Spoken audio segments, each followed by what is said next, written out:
Hello, hello, hello, everybody. Welcome to Darren After the Credits, number 57. Hope everybody is having a great day.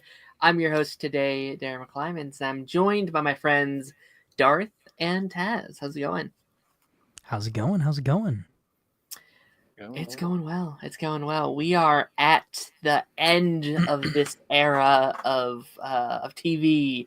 The Skeleton Crew, Creature Commandos lineup has kind of come to an end, which I really enjoyed. This kind of Christmas, December era of shows. I had a really good time. Obviously, today we're going to be talking about the season, hopefully not series finale of Skeleton Crew. We are finally going to be talking about the newest episode of Doctor Who. We have a Daredevil Born Again trailer to look at as well, which is going to be very exciting. And then I think Taz also has a kind of like roundabout future of Star Wars conversation to lead us through, which I think should be very fun. But I hope everyone is doing well today. Hello, Jeffrey. Jeffrey says, Jod's backstory was interesting. The end of Skeleton Crew was good, but I need more. Yeah, we'll definitely talk about that. I want more, and I know I shouldn't. I want more too. I sure do. Hello, in comfort of strangers. Hello, I be flying. How's it going? One Marvel fan. Hello. Hope everyone is doing okay. It's been a stressful day. It has been a stressful day. I hope everyone is doing okay out in the world. Hope everyone's keeping their. I almost said keeping high. I was like, that's not what I mean. Keeping their hopes high.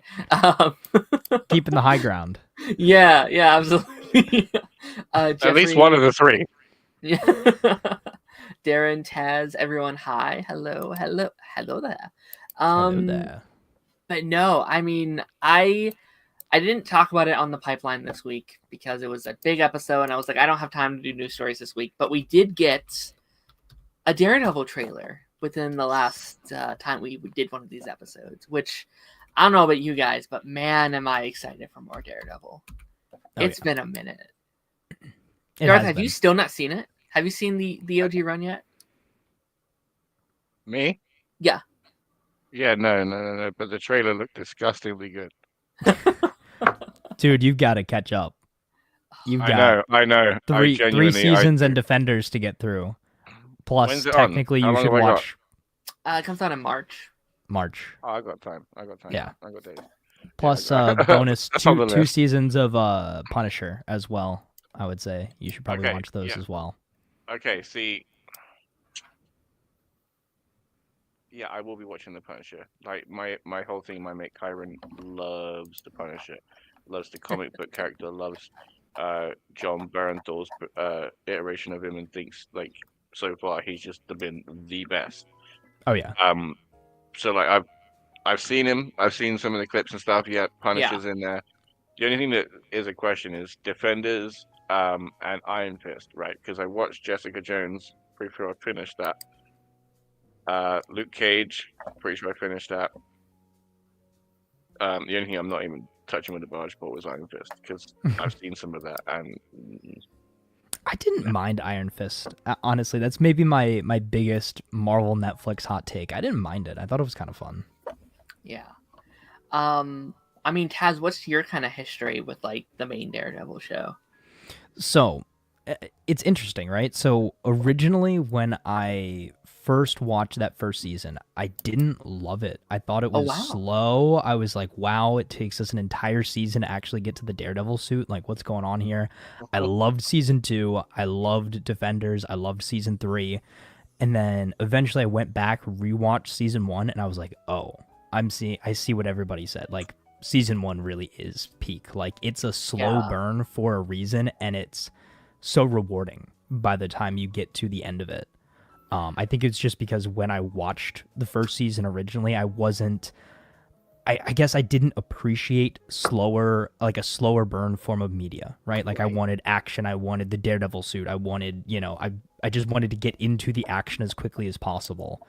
But I think over time, I definitely came to appreciate that first season a lot more. I think if I were to though rank them, I still think season 2 is my favorite, and I think it's just the dynamic between I think it's just the dynamic between Daredevil and Elektra that sold season 2 for me.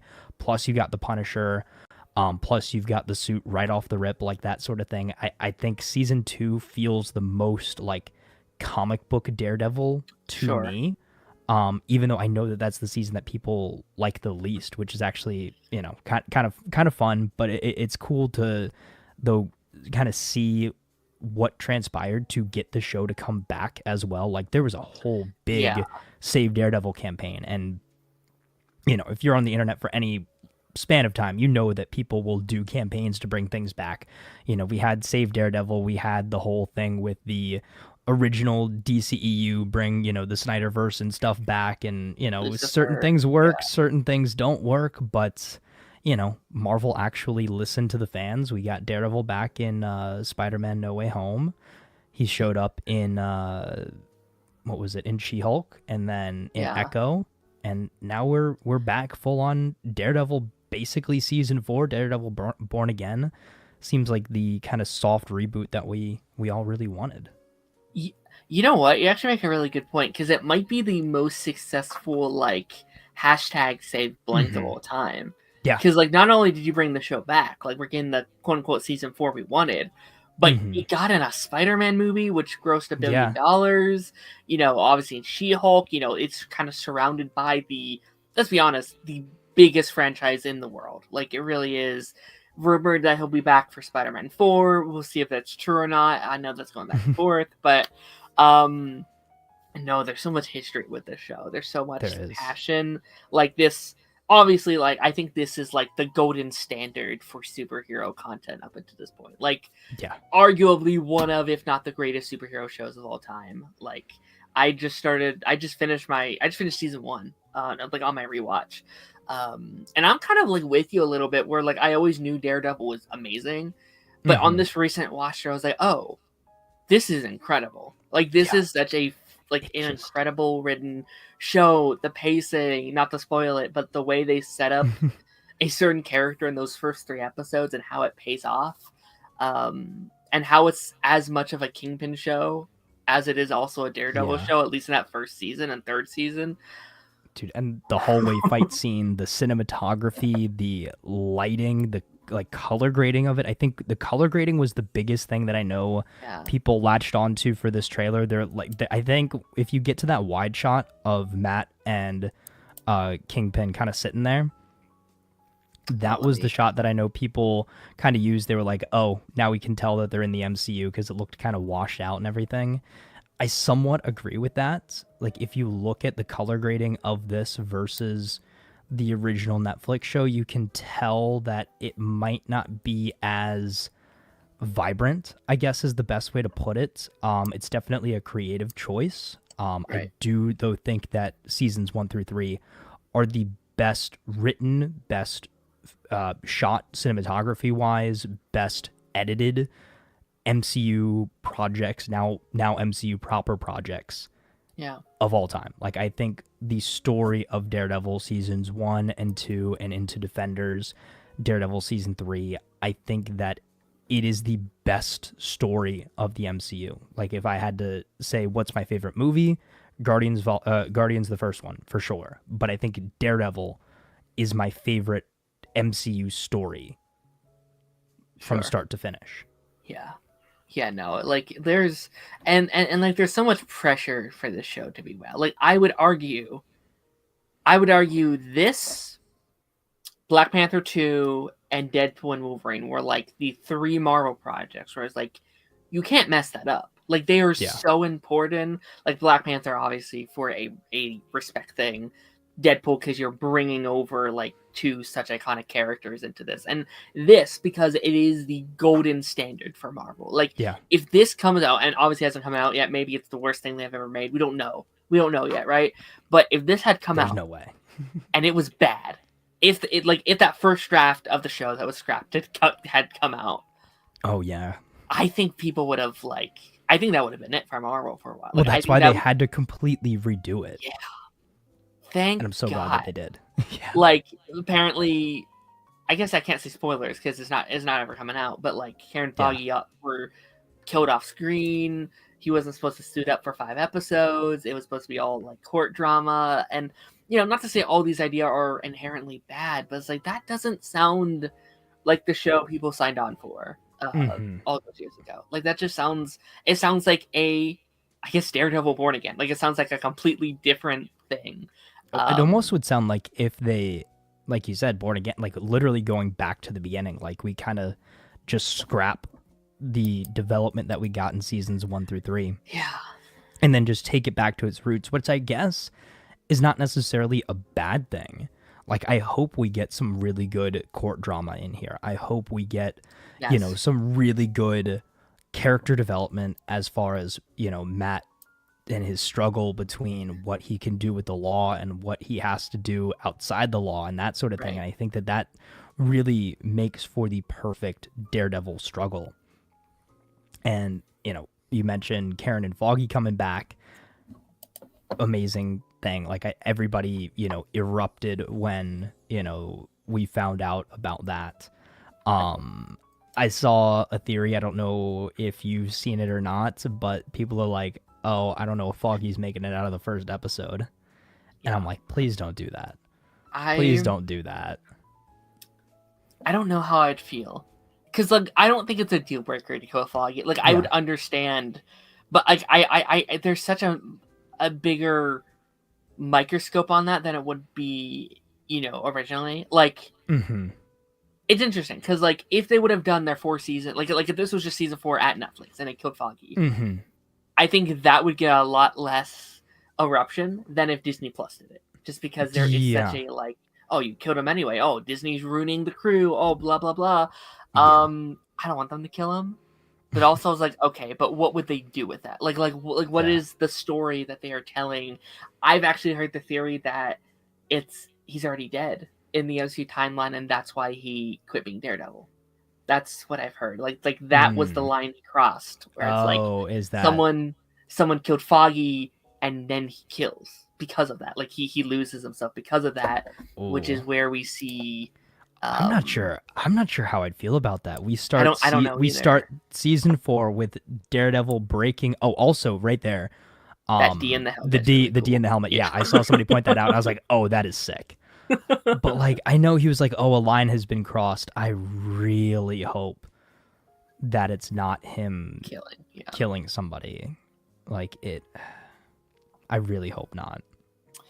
I kind of agree because like that's the whole. And I'm gonna have to rewatch season 2 and 3 again because like again my memory is very bad for it.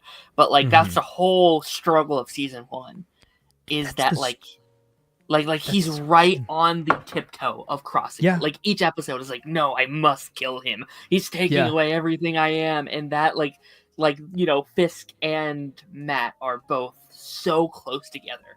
Like they are so close to being the same level. But it's that line that he just won't cross that makes it so special. Yeah. Well, it's the famous ending of season 3. Like he's got Kingpin tied up in the chair, and he just lets out that like blood curdling scream, and he's like, "No, I'm not going to give you the satisfaction. I'm not going to kill you. You will go back to prison, and answer for your crimes. I am not going to break my rule for you." Like you're not worth it in that regard. Maybe it has something to do with Bullseye coming back and tarnishing Daredevil's name again. Like maybe he kills somebody high profile in the Daredevil suit, and he can't. We go back to that kind of storyline. Like he still can't be Daredevil in that regard. But then how does this tie into his, I guess, escapades in She-Hulk? Like why was he just able to run around in his mustard suit and be actually very lighthearted? I wonder how they're going to I guess play into that. So maybe Karen and Foggy were gone during the snap. They came back, and then Matt's excited that his friends are back, and that's why he maybe had that more lighthearted take. Then we get back to business. Some stuff goes down, whether that be Bullseye related, whether that be Fisk related, whether that be a different entity, like we see in the trailer. I think White Tiger's in here, a couple other characters. So something related to that. Obviously, we know he's gonna go get the Punisher's help as well.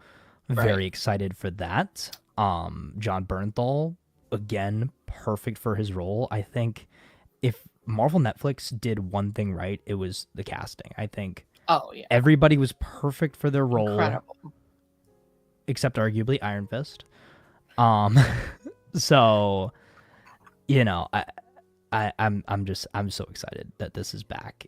As long as the show continues the spirit and the theme of the original series, and what we're getting in this trailer is actually representative of what the show is going to be like, instead of cutting this trailer as if it were the old series, then we're on track. Yeah. Question. Sure. Yeah, go ahead. Is this version of Matt Murdock one to kiss and tell? Or is he a gentleman? Because I'm just wondering whether or not She-Hulk's going to be brought up. Because whether or not he says that he was knocking boots with her, like, he still met the Hulk's cousin, who is like 6 foot, 7 foot, 8 foot bunch. Like, do you know what I mean? Like, I mean, and, like, it's a meme. It's a meme that Daredevil's like a slut. Like, that's. I mean, Matt Murdock gets around. He's had like 15 love interests. Like in just that original show, he has like 3 different girls throughout the show, and then there's She-Hulk, and then there's a new girl in this trailer, and it's like, yeah, he gets. Where does he find the time to superhero? Yeah, and a lawyer. He's he's a very busy man. But no, I mean, just to kind of add on to the things that, like, we were kind of talking about there. Like, I also have a theory. I hope I'm wrong about the whole killing theory, because I'm not a huge fan of that. I also have wondered, like, we've heard the whole, and it's been a while, like, and this was also like rearranging the show, so that could be gone now. But it was rumored that, like, Fisk's whole thing in the show as mayor would be like eliminating vigilantes, right? Like, he was going to be very anti-vigilantes. He's going after characters like Daredevil, Spider-Man, Hawkeye, Echo, stuff like that. So I almost I don't even hate the idea where, like, he puts down being Daredevil because he inspired too many other vigilantes, and one of them crossed the line, and he blames himself for that. So we have what is it, White Tiger in this trailer? Yeah, White Tiger. We have Punisher in this trailer. We have Muse in this trailer. Like, there's a lot of these kind of other heroes coming around. Obviously, he's officially in the MCU now, so there's however many heroes there are out there, that are just kind of bouncing around and stuff like that. You have Hawkeye and Echo and stuff like that. So it's like, I could see maybe that being a thing where it's like he puts it down because someone, like someone ruined it. Somebody else crossed the line. Yeah. Or, I mean, what else? What is Bullseye doing as well? Right. Maybe not him impersonating Daredevil anymore, but actually going out as Bullseye. Right. You know what's crazy? Like, it's only now just hit me that he would have had to study the law in Braille. Yep. And then I was like, no way. Are there books for that? And hell yeah, there are. That's awesome. Matt Murdock's the best lawyer around. I love the lawyer stuff so much. Like, when that lawyer stuff hits, it is so good. Yeah. It is so well written. It's like I didn't want it to be a complete lawyer show like it seemingly was going to be, right? In the pre-thing. But also, I want so much more lawyer stuff. Like that's kind of what I wanted from She-Hulk as well. I was like, I wanted more of the lawyer element and less of the like superhero element in that show. Yeah, I feel She-Hulk should have leaned more into she's a lawyer, right? Aspect, right? I hear that, but then if we did that, then everybody would have been wondering about the personal aspect of how it's affecting her. Do you know what I mean? Because then they wouldn't be focusing on that, and then even more, it would have been like, oh man, she's shouldering this really well. Like, boo, Bruce ain't biz. Bruce is struggling, guy. You know what I mean? Like, it would have just been even more of the argument. Right. Yeah. Oh, I love that too. Yeah, I wonder, because this is one from She-Hulk, right? That middle one? The yellow or the goldish one. Yeah.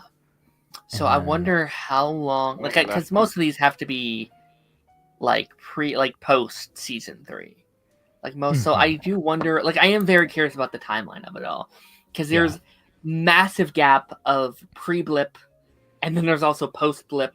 When was he doing his stuff? I would actually kind of love it if they had said he was kind of retired during, like, prior to the Endgame stuff. So, like, that's why he wasn't at Endgame movie. I mean, the show ended in 2018. That's when, like, the show probably ended. 2018. Okay. Yeah. So I guess, where are we in the MCU timeline? Because I know we had been kind of all over the place. I saw somebody say something like 2026, 2027. I think we're currently caught up. I think just because they were having a lot of the Phase 4-5 take place in take place very close to each other. So not a lot of time was passing for we could get caught up the current day. I guess it all depends. Also depends on the project too. When was Echo? Because if that was right, Echo was right after Hawkeye, which I think Hawkeye was supposed to be 2024 into 2025. Yeah. I believe. So then I'm guessing Echo is 2025. So it would make sense if Born Again is either 25 May 2025. Okay. So then Born Again is probably either 25 or 26. Oh, so we're not even currently caught up. We're still technically ahead or behind. Yeah. The MCU is still ahead of us chronologically. That's crazy. Yeah. But yeah, no, I think it's gonna be interesting. I'm very curious about the Fisk stuff as well. Like, it seems like Fisk not gonna be a good guy, obviously, but it seems like they're gonna be working together in some regard, and I love this scene of them both really struggling to sit at this table together. Like, they're really just like, oh my god, I want to kill you. I want to come across that table and strangle you. It's not entirely unpleasant to see you again. And he just wants to beat the shit out of him. Like, he just... When I was a boy. But you know what? Like, I actually think this is a smart thing to do. Yeah. Because you don't want it to turn into an Eobard Thawne situation where he's the villain of every season. You're like, god damn it, you're ruining the character. And I think it's going to be smart for, I don't know how long it will last, but keep him as more of a villain of the show, but not the villain of the season or whatever. Exactly. Like, he's an overarching antagonist, but he's not the big bad. Yes, absolutely. Very much like Penguin in the Batman, where he's clearly a villain, but they're kind of somewhat on the same side sometimes. And the fact I do like the mayor arc or angle with Fisk as well. I think that's going to be very interesting. And like we see here, it's going to force, Matt as a lawyer to work with Wilson Fisk as the mayor of the city. And there's so much foreshadowing. Like, I just watched season 1.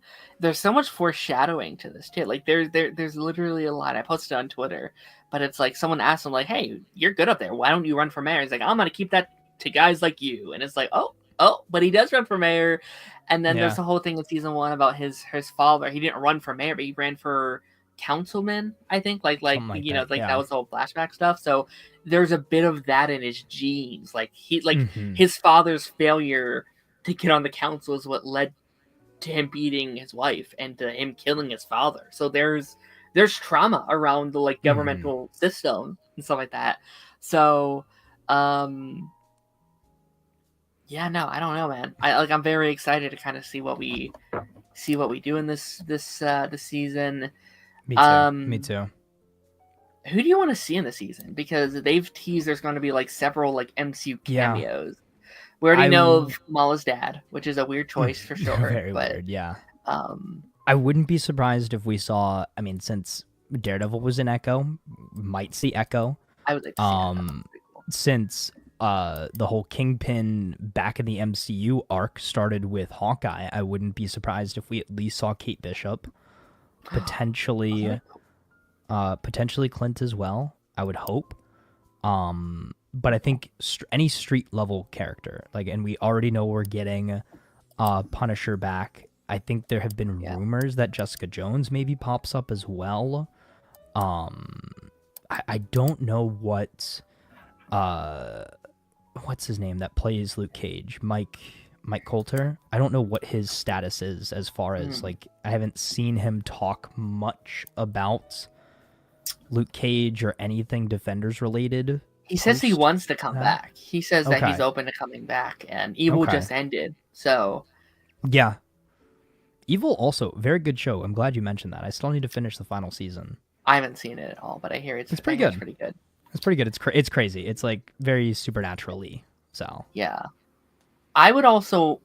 I don't know why I'm keep like clinging onto it, but in the OG run, it was rumored Bucky was going to show up in that original run, and I was like, you know what? I don't know why, but I kind of want to see Matt and Bucky for some reason. Those two characters, I feel like would be fun to just kind of have a scene together or something, or maybe this would come out 2 months before Thunderbolt, so maybe there's a thing. Maybe he needs like a lawyer for like a something. Or I don't know. Maybe. Fun. Or I guess here I'll throw it out there just in case. It's probably not going to happen, but you got to throw Spider-Man into the mix. We're at a point where nobody knows Peter is Spider-Man. We could get kind of a reference to the Spider-Man animated series where Matt was Peter's lawyer, and like Spider-Man and Daredevil teamed up to get some piece of evidence. I just remember the clip where it's like, oh, this will clear Peter Parker's name. And then Spider-Man was like, oh, yes, thank you, Daredevil. Peter Parker must have a great lawyer or something like that. And it was just like, I think that'd be kind of fun. It's so weird because like at one point in time they said, oh, we can't use them in TV. But then they've also said that they've never been restricted to use Spider-Man over in like the Sony movies. So it's like, I don't know what's true or not with the Spider-Man stuff anymore. Like, but I will say, I think if he does appear, I think it would be in the season 2 finale to probably set up Spider-Man 4. Would be my guess. Like, I think that'd be a sick way to like end the movie. Is like he's like, I have to go see a new client, and he opens the door and it's Peter Parker or something to set up that movie or something. That'd be cool. That'd be cool. But anyone that you want to see, Darth? I know you haven't seen the show, but is there any MCU character you would like to show up? Ghost Rider. Oh, right? That'd be crazy. Because think about it, right? So if Netflix is crossing over with Disney, and Disney's already got Agents of S.H.I.E.L.D. and has crossed over with that, like, why wouldn't there be like a universe building thing? Do you mean? Especially because he's supposed to be in the area. Yeah. Okay. I mean, if we're pulling in like Agents of S.H.I.E.L.D., you bring in Daisy because they grew up in the same orphanage. They like grew up together, like in the comics. So that'd be a cool way to. Man, I'd lose my shit if anyone from Agents of S.H.I.E.L.D. show up. I'd lose my shit. They would be my first port of call, honestly. Like because, like in the same way that Endgame was a good way to backdoor Jarvis. I think that Daredevil would be a great way to backdoor a bunch of people, especially because, as you said, Matt's already been in Spider-Man. Do you know what I mean? So him having context for just popping up in random goddamn places and meeting people is already there, a la She-Hulk. Do you know what I mean? Yeah. So, like, it's not going to be unheard of for Matt to have meetups, team ups, dinner dates. Do you know what I mean? Like the guy's everywhere.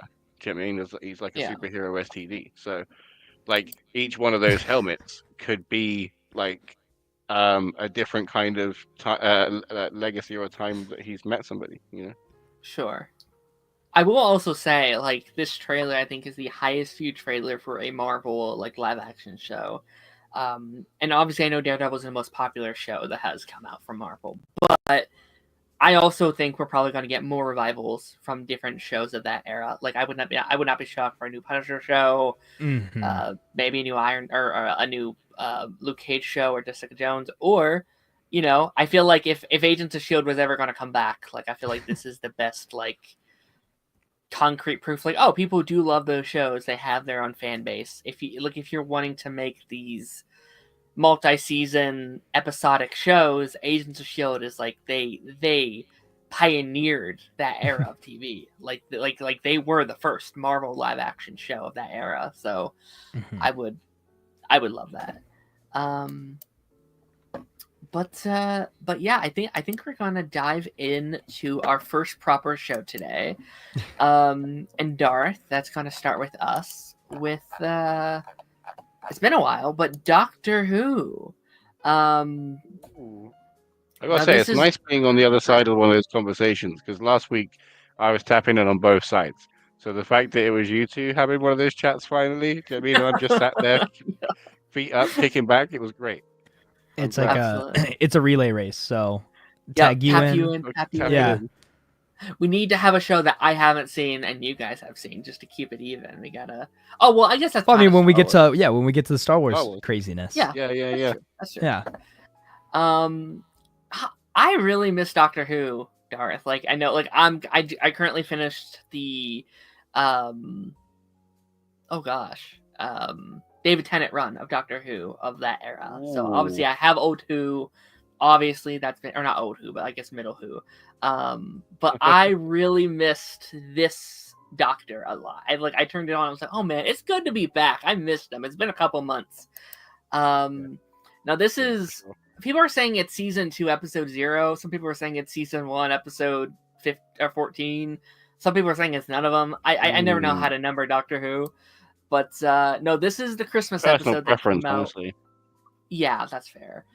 This is Joy to the World. The Christmas episode came out about a month ago. We're finally getting into it after all the craziness that's this month has been.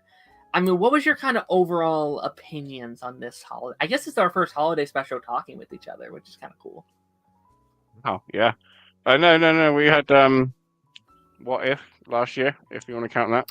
Oh, yes. But I meant like a Doctor Who, like this is our first Doctor Who Christmassy special. Oh, wow. Okay, big moment then. So, yeah, I kept saying like,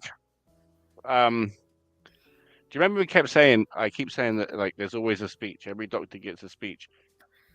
A big, grandiose speech, and it's usually at Christmas time, right? Yeah. There was, like, a little part in this episode where he was working up to a speech, and then he just gets straight cut off, and he was like, hey, that speech was great. I was working on something there. You know what I mean? Like, that was, like, a definite, like, a little nod to that, because David Tennant's got one, Matt Smith's got one, both of them have multiple, if we're honest. So yeah, the fact that he was cut off from his, like just nipped in the bud, I'm very excited to get to his. Yeah. How did you feel about this week's episode? I really liked a lot of this episode. I will say I have some criticisms of it. There's some things that don't exactly work for me, but, and I talked about this a couple weeks ago when I was kind of like when we were ranking him. He is so good as this Doctor, and I feel like you can almost put him into any episode, because I think the first season had some episodes I loved, some episodes I didn't, but he is so good as this character. I know I've only seen a couple at this point, but he is slowly becoming one of my favorite versions of this character, because I think he really does capture what it means to be that character, and just this genuine good soul who is just trying to help everyone he possibly can. And I think he gave one of his best performances yet in this episode. And there's so much that really works for me. I guess my only criticism is I think they did a lot in a very little amount of time. And I guess if I was to do it, I think I would have just done a 2-parter. Because I think there's 2 really good sides of this story. There's the side where he's trapped for a year. And then there's the other with the actual hotel stuff. And both are really, really, really good. I want to spend time. I want to spend more time with both of them, though, right? I want to be able to let that sit a little bit, and spend time with both, because there's really, really good, interesting characters on both sides, and I wanted to spend a little bit more time with it. But I think the overall story is really good. Like, I really like what they were doing. A time hotel, I think, is a fascinating idea. Look at that. It was like, oh, I'd watch a whole show about this. Just like this time, like it almost felt like a spin-off in a way where it's like, oh, a time hotel. Okay, that would be a great sitcom. I'd totally watch that. Yeah, it really would. What did you think? I really, really liked it. I will say, I'm just checking now. I think there's precedent for both of what you're talking about, right? Okay. So like when he gets trapped, like that's key storylines Right. in some iterations, and then with, for example, Matt Smith's Doctor when he in the James Corden episode, like I'm pretty sure that's one or two parts, right? Sure. But I think we spent enough time there. That my main thing is I wanted Ava or whatever her name was to be a companion, to be somebody that sticks around because she was awesome. And you could definitely tell that they needed something from each other, which is usually how the companionship works. Is just kind of transactional. Yeah. Okay, like I'm looking up her name right now because I really loved her character. Anita? Is it Anita? Is that her name? Anita, yes. Anita from she was incredible. She had chemistry with the Doctor immediately. Like almost immediately I was like, oh, I hope she's a companion at someday. Like I hope they pull a Donna and they circle back around with her in like a couple seasons. They're like, oh, pick her right up. And I really liked the element, and maybe this is stuff they've already got on, in past twos or whatever. But I liked that he was her companion, right? Like for the first time, he was able to like be her companion through what she needed in that year. He got to see a bit of what it's like to just live a day one at a time, right? He just got to live a normal life, and that was so refreshing to me in the very little Who I've seen. I was like, oh man, this is so cool. And this episode, I think, does such a good job at making these characters really likable really fast, right? They had 50 minutes. They did a lot in 50 minutes. And there was like 3 characters where I'm like, you could make them a companion. Like, I loved Joy. I loved Anita. I liked Trev. Trev was also so good. I was like, he could be a companion too. He's a great actor. Yeah, he's in like a lot of stuff where he plays like a nice, affable man, who is quite silly often. You know what I mean? And was he's in a show called Pleb. He was in Hawkeye, right? Or am I tripping? Don't think so. No. He wasn't the guy with the costume. No. Okay. No, he was in a show called Plebs, like White Van Down, stuff like that. Like the show Plebs is about plebeians in Rome, and that kind of sums up the characters he usually plays. But yeah, really nice guy, phenomenal actor, and it was really nice to see him in Doctor Who because I don't think he's had the chance to shine as much as he should have. Do you know what I mean? Ironic given the episode we're talking about, right? And it was really, really nice. It was so nice. There was so many points in the episode. I was like, oh, no way. Oh, no way. Oh, no way. Do you know what I mean? Like, oh, no way. Like, that's what they're doing with this. This is crazy. That's so cool. Like the reveal at the end, like that was crazy. Wow. So like, how are they dealing with a second goddamn son at this point? And it's like, no, Joy is basically the North Star, or like the Star of Bethlehem, or whatever. You know what I mean? Right. Like, have they ever done that before? Like, have they ever introduced like Christ into the world of Doctor Who? Because I kind of feel like that's a big step. Yeah, I'm pretty sure. I'm pretty sure they've mentioned it before. Gotcha. They have to. I'm sure they have. In 70 years, you would think that they would have done something, but 1,000,000%. Do you know what I mean? Like they have to have.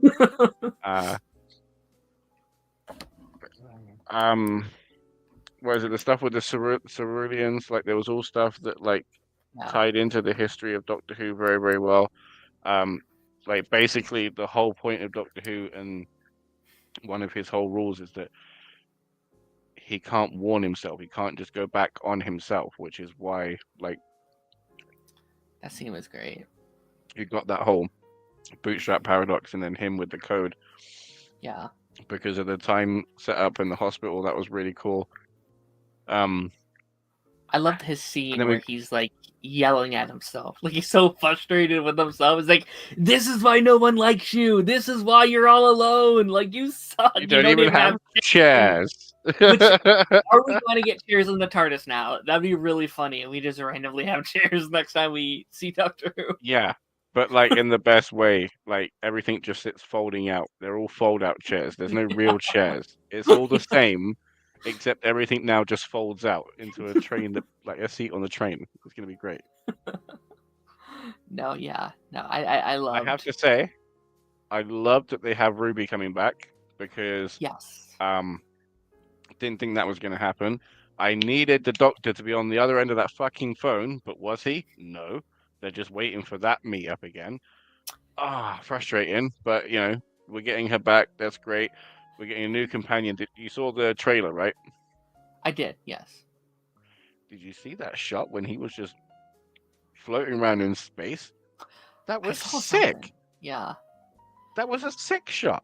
We don't get yeah. shots like that in Doctor Who. We get men in plastic styrofoam suits. Like, we don't get big man floating around in CGI spaceships. I mean, You can that's like new age Doctor Who. you can see that they have that like Disney Plus money now to kind of help them fund a couple of those things. That T-Rex this episode looked really good. It looked like a Yeah. really good T-Rex. And even the chain on the briefcase was Yeah, doing bits because it weren't just hanging there, which it could have. It started like wrapping around their teeth and everything else. Like they really put attention to detail in it. right. Yeah. So like, let's talk about the Ruby stuff because I had known she was going to be coming back for season 2. I think like we had talked about it last year where we weren't sure. Like we're like, why are they wrapping her up? She could still do more. I had heard like rumors that maybe she was coming back for second season, but I didn't want to say anything because I didn't want to ruin the narrative that they were setting up last season. I didn't want to mess that up at all. But now that we kind of know that she's going to be back for the season, what do we think we're going to do with her? Because she went home, she kind of got wrapped up for the time being. What do you think is going to kind of bring her back in? Honestly, see, this is like I've always questioned like why the Doctor just keeps going. Do you know what I mean? Like the whole thing before was that he's always running. He's running from himself. He's running from his past. He's running from the fact that he's got no home. And then you find out what it is, and it was the moment he created the time bubble around Gallifrey to lock the Daleks in and basically kill everybody at the same time, right? So like that's what he was running from. But then that got resolved. So then, like, you're like, well, you've had several families, infinite friends, infinite lovers. You know what I mean? Like, what does it hurt to go back? Like, what's the psychology behind you just constantly moving on and just constantly cutting ties and never having anything truly concrete? Do you know what I mean? Even a Sure. family, because 1 minute you're nowhere near your family in a timeline, the next your kids 1, the next they're 90, the next they're ancient dust. Right. Like I understand that, but like as we see in Rick and Morty, the guy has a sea of multiverse. You know what I mean? But still anchors himself at home, at what he perceives and has made his home. You know. So what I would like to see from Ruby coming back is I would like to see him shedding some of his old self, letting go of some of those layers and protections, and actually coming back. Like I understand, like there's the whole thing of like actors move on, and it's hard to like tie a return to the storyline to keep it interesting and make sense and everything else. But like there are ways to do it. Do you know what I mean? Like recasting is always an option if you need be. Recording ahead of time is another way. Do you know what I mean? Like to say, oh, we'd like to have some reunion shots of the Doctor coming in for some tea, in a chat. Because, like, understand, like, not everything always ends well with the Doctor. Donna Noble, you know what I mean? Yes. Let's not even go there. Rose Tyler, don't get me started. Right. But then you have Martha. You have Noel Fielding, Mickey. not Noel, Mickey, right? No. You have Sarah Jane, who's obviously not here anymore, but Do you mean like you have their Right. lifetimes, and they were useful or to you for a reason. It wasn't just who they were at their core is what brought them to the table. Do you know what I mean? They had more to offer. Do you know what I mean? Like we're more than just a mascot on the TARDIS. You know. Right. So yeah, I would like to see him like actually picking up some of the ties that he's cut, trying to mend them, creating some new ones, keep going back to some people. That's what I want to see. That'd be cool. You mean because I feel like he's trying with people. I really do. Especially with this new Doctor, I feel like he tries a bit more, but he's still not quite there yet. You know. Yeah, it's interesting because his whole thing, and it's a really good scene about the start of the episode where he has the 2 cups of coffee. It's like, oh, I forgot. That's the same stuff he was dealing with where I'm currently at with people like Donna and people like Rose, where it's like, that's the same theme. It's like he keeps losing people and it hurts him and he's afraid to open up to a new person. Like that's kind of been, like that seems like it's always kind of his thing. So it would definitely be interesting to like, maybe she leaves for several years, but comes back in like 5 years or whatever. Like it's 5 years her time, right? Where it's like she's lived a little bit, but now she's coming back for whatever reason, whatever ties she'll have supernatural wise. Like something will probably happen to her. She has to come back or whatever, I assume. But no, and also I know there's like a 3rd companion this season. Like, you know, there's going to be 2 of them for season 2. So I'm curious, how does the other person tie in? And one of my favorite parts of the first season was Ruby and the Doctor's dynamic, because their dynamic was impeccable. Like they were so good together. So I'm wondering, introducing a 3rd person, how would that dynamic change up the group? Like how would that affect them? I think is going to be really interesting to kind of dive into. Joy's Joy's dynamic and chemistry with the Doctor was very good. I believe she's an actress that's won some awards. I think she was in Dairy Girls. I'm wondering if the writers love Bridgerton. Show. Yeah, because she's in Bridgerton, and we had the Bridgerton episode last season. So I'm wondering if they just love Bridgerton. Like maybe they're just massive. Some Bridgerton writers in there. Yeah, something like crossing over. It was great. Okay, so here's a question, and I'll also pose it to Taz because I think it's a general pop culture thing. So this was kind of a COVID episode, or it at least revolved around the idea of COVID. The whole thing is her mom died during COVID in the hospital. She couldn't see her. Now, at one point in time, I hated COVID episodes. Like during COVID, I despised COVID episodes because I didn't want to be reminded. Like I was using TV as an escape. I didn't want to be reminded of COVID during that era, right?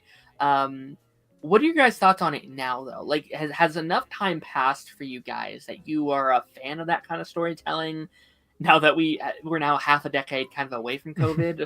Or are you still not a huge fan of it? I was never a fan of it when it was used. I felt like it was somewhat lazy. Like, sure. I can't think of anything else to write in. Let's write in what's going on in the real world. I think that can work to an extent, but I 100% agree with what you said. TV and movies and pop culture is supposed to be an escape from reality. And when you are having this really bad event going on in real life, and then you go into what is supposed to be your escape, and then you're constantly reminded of it, I don't think it feels great. And then I think especially looking back, say, at shows that did, their COVID episodes, or they implemented it into their storylines, if it was more than just like a quick little mention, it feels kind of off-putting. Right. I know in, what was it? I think it was You season 3, I believe. Wow. Yeah, so that came out like around COVID-ish time, I think right on the tail end of it. So they wrote something in. It wasn't necessarily COVID. I think it was like a measles outbreak or something like that. But you could tell that they wrote it into the show to be current and to be relevant. And when I went back and watched it more recently, I was like, oh yeah, this kind of really does feel out of place and just kind of like thrown in there just for the sake of, again, showing when it was made, and that makes it a product of its time. And I think that is an aspect of a show that can be somewhat detrimental because you want shows a lot of times to be timeless. So I think that can kind of, again, date it very much so. Sure. How about you, Darth? Myself, I've never had a problem with it. Okay. Honestly. I kind of felt like art was the perfect expression for everybody to get out the issues and frustrations that they had. Sure. And as much as it makes it a product of its time, like the world pretty much stood still. You know what I mean? For like a whole like extended period of time. So um it would be weird to not remark upon it, and it would be like whitewashing history or just putting your head in the sand or just completely looking away.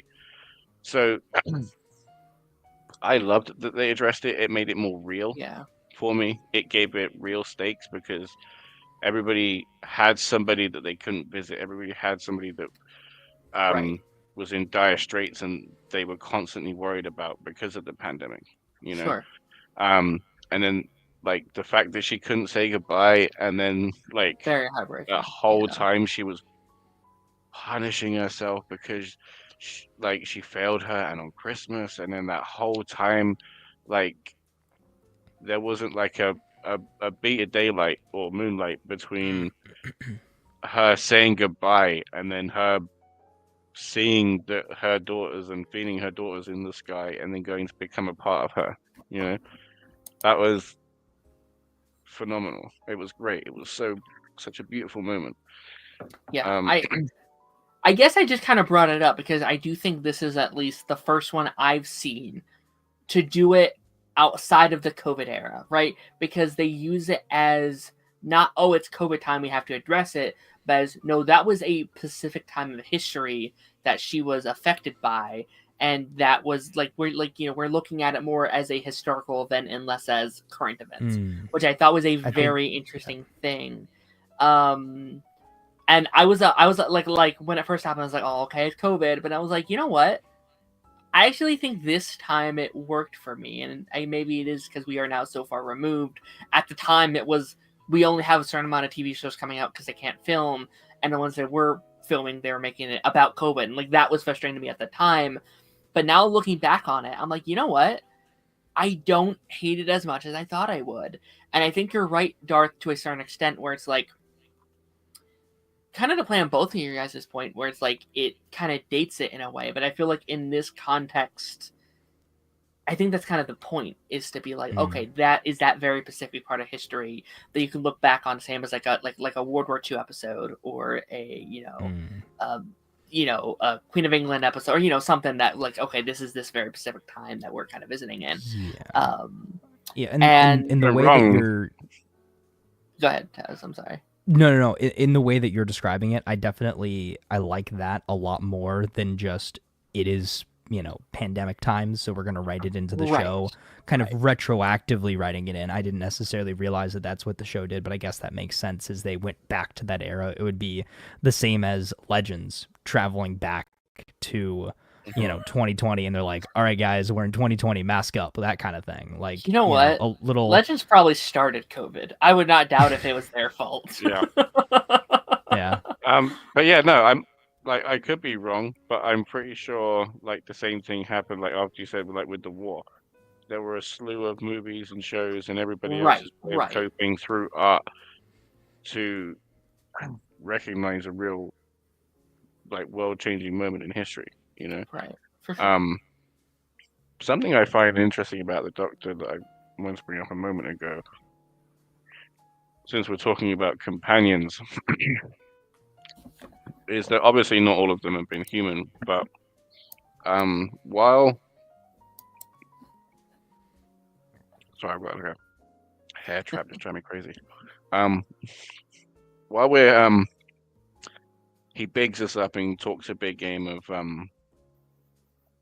humans, you're brilliant, you do this, you do that, you're amazing, you have such potential in this. He always treats everybody like we're mayflies. I mean, I understand that the guys live for like thousands of years, but he still treats us like insects while constantly needing us there and treating us like a friend, a lover, a pet, a parent, a kid. Sure. You know, like all of the roles, and like sometimes none of them. You know, um, and it's just like, how does that play? How do you have that dynamic of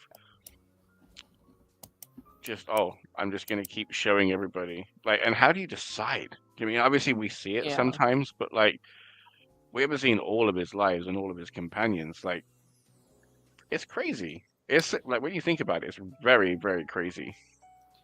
Yeah. Yeah, and I think we kind of talked a little bit about this last season, where I had said, like, I think that's why I loved Ruby so much, because I didn't get that from her, right? I think, like, my previous companions, like Donna and Rose and Martha, like, I felt like there was always a bit of a power dynamic where, like, he is the doctor and they're the Mm. companion. Where I felt like, and again, there's a lot of companions I haven't seen yet. This is something I can speak on when I see more of the show. But Ruby and the Doctor had this, like, they're just buddies hanging out. Like, it's not like he's the Doctor, she's a companion. It's like, these are two guys, these are two people just riding the galaxy, having fun. This very, like, brother-sister dynamic I think they had that worked very well, which, again, I'm super happy she's coming back. I'm glad it's not just this one-off thing, because she's so good. And I'm excited to expand on their dynamic and I to really miss Donna. I really miss Donna. Catherine honestly, Tate and David Tennant's dynamic was amazing, and they're she's really such a good. good Yeah. actress that she could genuinely have that relationship with any of the doctors and pick it right back up. She is sick. She's a Yeah. sick actress. She's so funny. She's honestly, and she's kind of a genius, like a comedic genius. To Yeah, be real. she's really good. So, like, yeah, like, I finished season 4 since we talked. Like, I went through season 4 since we talked about season 1, and man, season 4 is my favorite of the seasons I watched so far. Like, season 4 is brilliant. I go from, like, I don't know about this Donna character to, like, oh, you're one of the best. Like, you are Dude. so heartbreaking. And her ending, and then, you know, I know she comes back later for certain stuff, but, like, how they left her character where she can't remember oh my god, it broke my heart. That whole thing I know, was like, Spider-Man oh, him. Spider-Man him. Honestly. no, this is horrible. But like that. Okay, so the first episode that she came back, the adipose episode, right? That meet up where they're talking through the door, right? You got that whole villain thing, like human tied to a chair. Oh, like, oh, here's my evil plan, and then you got those two mouthing at each other, like, oh my god, what are you doing here? Oh, hi, it's been ages. I've been looking for you. Where's the car? You know, like you got that going on, and then her turn left episode. Oh, where that thing's on her back and she doesn't meet the doctor, and then like the whole world changes because Oh she god, doesn't stop him. Oh, that episode like almost scared me. Like that was yeah. such an eerie episode. I was like, it's obviously good, but I was like, I don't like this. Like, I don't like the way this makes me feel. This is, It's too good. no, go back. Yeah, it's way too real. It's like, no, this could like really happen. Like this could actually kind of happen. And oh my gosh, like that's the stuff that scares me. It's like, oh, in a real world, this huge scary event could actually transpire, and like, oh my gosh. Oh my god! Little fun fact, right? So if my memory serves, which it doesn't because I'm an old man, okay. In that episode, Turn Left, one of the witches that kidnaps Donna Noble, I believe, is the actress that plays Amy Pond. Oh wow, really? Oh hell yeah. Yeah. Yeah, That's it's Karen Gillan with a bit of makeup on. Karen It's Gillan, crazy. yeah. I'm so excited for the like Matt Smith era I'm about to step into, because it's Karen Going Gillian, for a treat. Arthur from Legends of Tomorrow as well. Arthur, Deville. yeah, Rip Hunter from Legends, so that's gonna be fun. Mm-hmm. And of course Matt's a legend as well. Yeah, I'm excited. Yeah, his speeches, right? You got the great one, episode 1, where he's talking to the eye, right? Where he's like, run your data bank. It's like, you know who I am. You know who I am. You've seen this face before. Like, not this face, but you know who's behind the face. And they're like, yeah. And he's like, no, run. It's like, ah.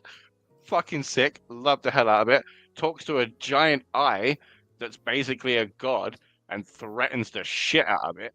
Like, the guy's got fucking balls. Yeah. Big, big balls that are bigger on the inside. But yeah, do you have any kind of final thoughts on this episode that we haven't gone over yet?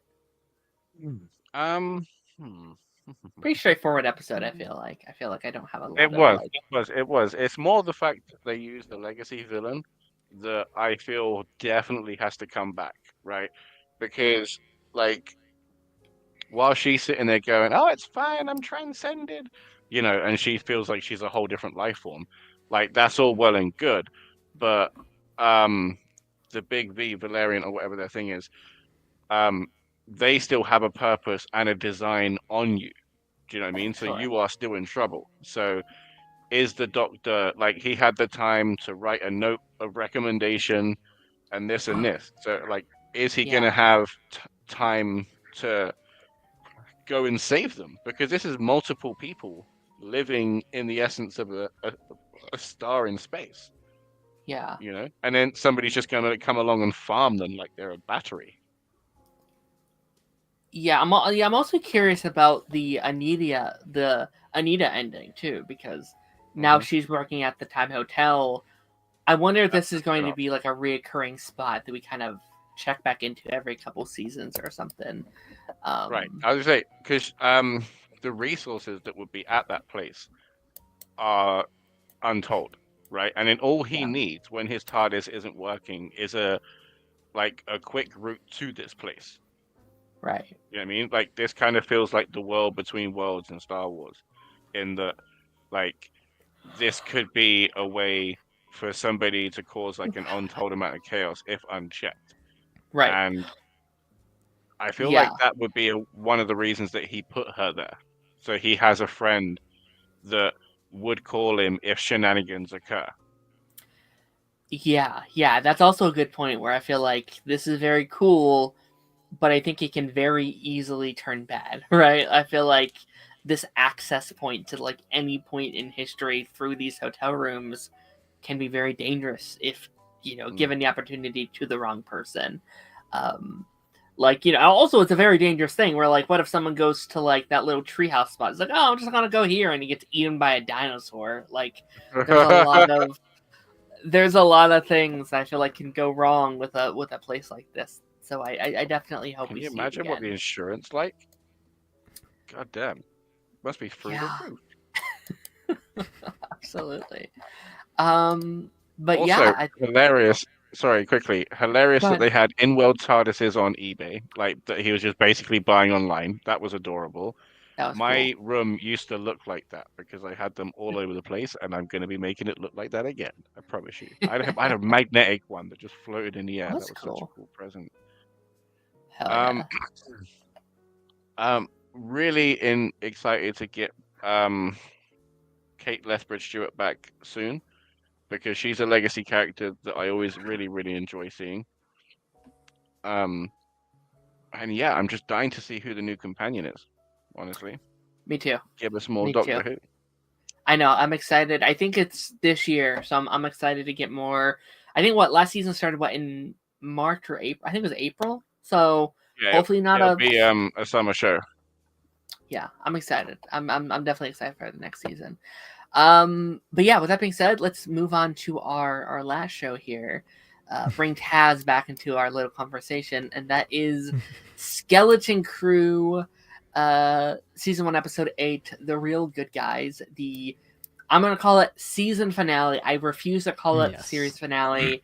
I'm owning it that we're gonna get a second season. We had some statements about very like HR, like very like marketing heavy, just like we'll see, blah blah blah. Honestly, I don't think anybody knows at this point. Like I don't think it's they're keeping it from us. I don't think they know. I think it's one of those cases. But yeah, season finale. Taz, let's start with you since you've taken the backseat for the last 30 minutes. Oh my god! General reaction. What was your thoughts on the season finale of Skeleton Crew? I think the season finale did everything and hit all of the points that it needed to hit. I know we had a lot of crazy theories about, who could show up, or, what the, I guess, man behind the curtain was as far as the supervisor went and everything. I do think it was a fairly formulaic finale as far as kind of it hit all the big points that it needed to hit. It wrapped up all of the storylines that it needed to wrap up. However, I do feel like we kind of rushed to the finish line a little bit. I thinking back on it, I almost would have preferred maybe this to be like a 10 episode season or something, maybe where we could have gotten another couple episodes of the kids exploring other planets and things like that. But for what we got, I really loved how it wrapped up. We got every character had a big moment. Everybody kind of had their time to shine and everything. I think we got a fairly satisfying conclusion to Jod's storyline. I think all of the kids ended up in a really good spot as well. And yeah, I loved how this adventure came to an end, and it kind of left us on a bit of a closed ending for this chapter, but open ending for what the next chapter of this story could be, whether that be again a season 2, whether these characters pop up in whether that be another series, or in the Mandalorian and Grogu movie, or wherever they pop up next. I think they did a good job of leaving that open ended. So I loved it. I enjoyed it. I think again, cute ending to a cute show. Nothing crazy canon or lore breaking. And I think my biggest positive takeaway from this is that the general reception from the Star Wars fan base was that it was a good show, and that's tough to do nowadays. Darren, you're muted. I don't know why I was muted. I actually think this was one of the better endings from these Disney Plus shows, or I guess kind of the perfect ending for a Disney Plus show, because I think it definitely leaves the story open. Like it ends with the current story to a point. It definitely sets up a season 2, but if we never see these characters again, that's kind of okay for the most part, because it leaves them in such a spot where technically this point in the story has over. It does feel like the end of an arc, even though I need a lot more questions about a lot of things that they still have not answered. It feels like that's set up for season 2. That feels like that's set up for more. But if we never get it, I could be like, okay, you know what? That's okay. We're at a stopping point for sure.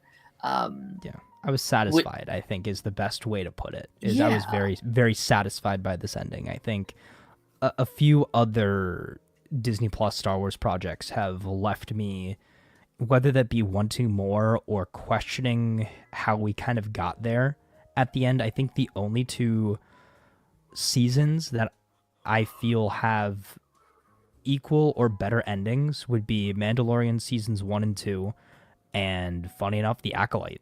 I think that ended pretty perfectly as well, more so setting up future stories. But I think that ending was really good as well. But like you said, I love how this wrapped up everything and gave us a satisfying conclusion to the story that they were telling here in season 1, while still leaving the door open for a season 2 or a continuation in one form or another. Right.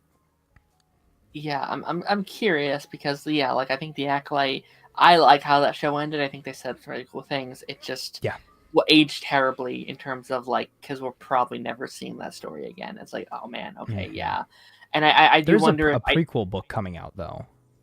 Is there what? That's cool. It's about what is it? Vernestra and cool. Her apprentice, I believe. So. Yeah, I think honestly, I honestly think the days, and this is gonna take us down a rabbit hole, so I promise not to go too far with it. But I do think we're heading into an era of TV cliffhangers maybe going extinct, because I think they're getting smarter. We're well, don't just cancel anything, and I'm fine. It doesn't matter if your show's popular or not. It could be, it could get so many viewers, but we might just not want to give it, for tax reasons or for budget or for, company takeover or something, whatever. Well, Any I think show writers just are going to go. have to they're going to have Yeah. to be smart about it, because think Yeah. about, for the second time tonight, let's mention Legends of Tomorrow. Think about how they ended their final season. Yeah. They ended it on a cliffhanger because they were so confident that they were going to get another season, because it was just a given for And such yeah. a long time. And now, like you said, we are in that era where another season is not guaranteed. Like, we talked about how, it took so much to bring Daredevil back, and Daredevil got the short end of the stick as far as, like, they were a great show that was just, on Netflix at a weird time where Netflix was just kind of axing things. Yeah. And then they were able to come back. But for all we know, Daredevil Born Again was written as a single season story, and they don't plan on making another season. Nothing is guaranteed as far as that goes. So I think, telling a complete story is something that we haven't really seen from a lot of, one season shows in a while. And I think, again, Skeleton Crew does that. Like, this could have been just a standalone movie, but this is a standalone series that from start to finish has a beginning, a middle, and an end. It tells a satisfying story with a satisfying conclusion. Yes, I of course want to see more of these characters. Yes, I of course want to see, where they would go in the future. I would have loved to see more. But if they say these characters are never coming back, I'm content with that. Yeah, and I find funny is that language is a very funny thing, because you're using formulaic as a compliment for this, but when discussing Marvel, you use the word formulaic as a criticism. Mm-hmm. So, okay, so I guess the way that I see it, right, is we have deviated, I guess, from the beaten path so much with a lot of these Star Wars projects recently, with a lot of I guess Disney Plus in general, with trying to tell maybe stories that are larger than just a TV show or larger than just a limited series. But what Skeleton Crew did was kind of go back to the drawing board. I've been saying this the whole season. Like, it felt the most classic Star Wars out of pretty much anything we've gotten as of late. Sure. I saw the comparisons to, like, a lot of those, 80s and 90s, like, coming of age movies and things like that. Like, it has some elements of Goonies and E.T. Like, there was even like a visual E.T. reference in this. Like, there's a little bit of Wizard of Oz in there. Like, they're taking elements and aspects of tried and true stories, combining them into a fun, kids adventure, while still splicing in some things for the adults. Like, we've got, the crazy pirate stuff going on. They raided a whole town. Like, they basically, did a pirate pillage of the entire village, no pun intended. So yeah, I mean, yes, I think there's definitely some contradiction to that, wherein I don't love the current MCU formula quite as much. But I think for Star Wars to kind of re-find its footing, it kind of needs to go back to that tried and true formula of what works specifically for Star Wars, and think about what it is. And I'm glad you brought that up. And I think getting back to the roots of Star Wars, like, think about what it is, right? It is for all intents and purposes, Anakin was a kid when they found him. Luke was still a kid when we were introduced to him. These are kids that are learning about the larger galaxy that they're a part of. They go on this adventure. They meet a ton of people. Some people are very helpful. Some people are not so great. But at the end of the day, they're like, hey, we're a part of this larger galaxy. We can play a positive role and help the future of it. And I also think Skeleton Crew is such a good foundation for such a larger storytelling for seasons to come. Like, I feel like it's a very simple story this season, bunch of kids trying to get home, meeting friends along the way, whatever. But how they end this season, I think, is so cool because we get to, and I don't know when season 2 would take place, but we get to rebuild the planet. Like, that is so much fun. Like, that is so cool. They cracked the planet wide open. Yeah. It's going to be a spin-off. And High. It's going to be like Beverly Hills 90210 because they're just all rich kids now. Yeah. You know, actually, that would actually be kind of fun. Like, when did we figure out that they filmed this? Was it 22?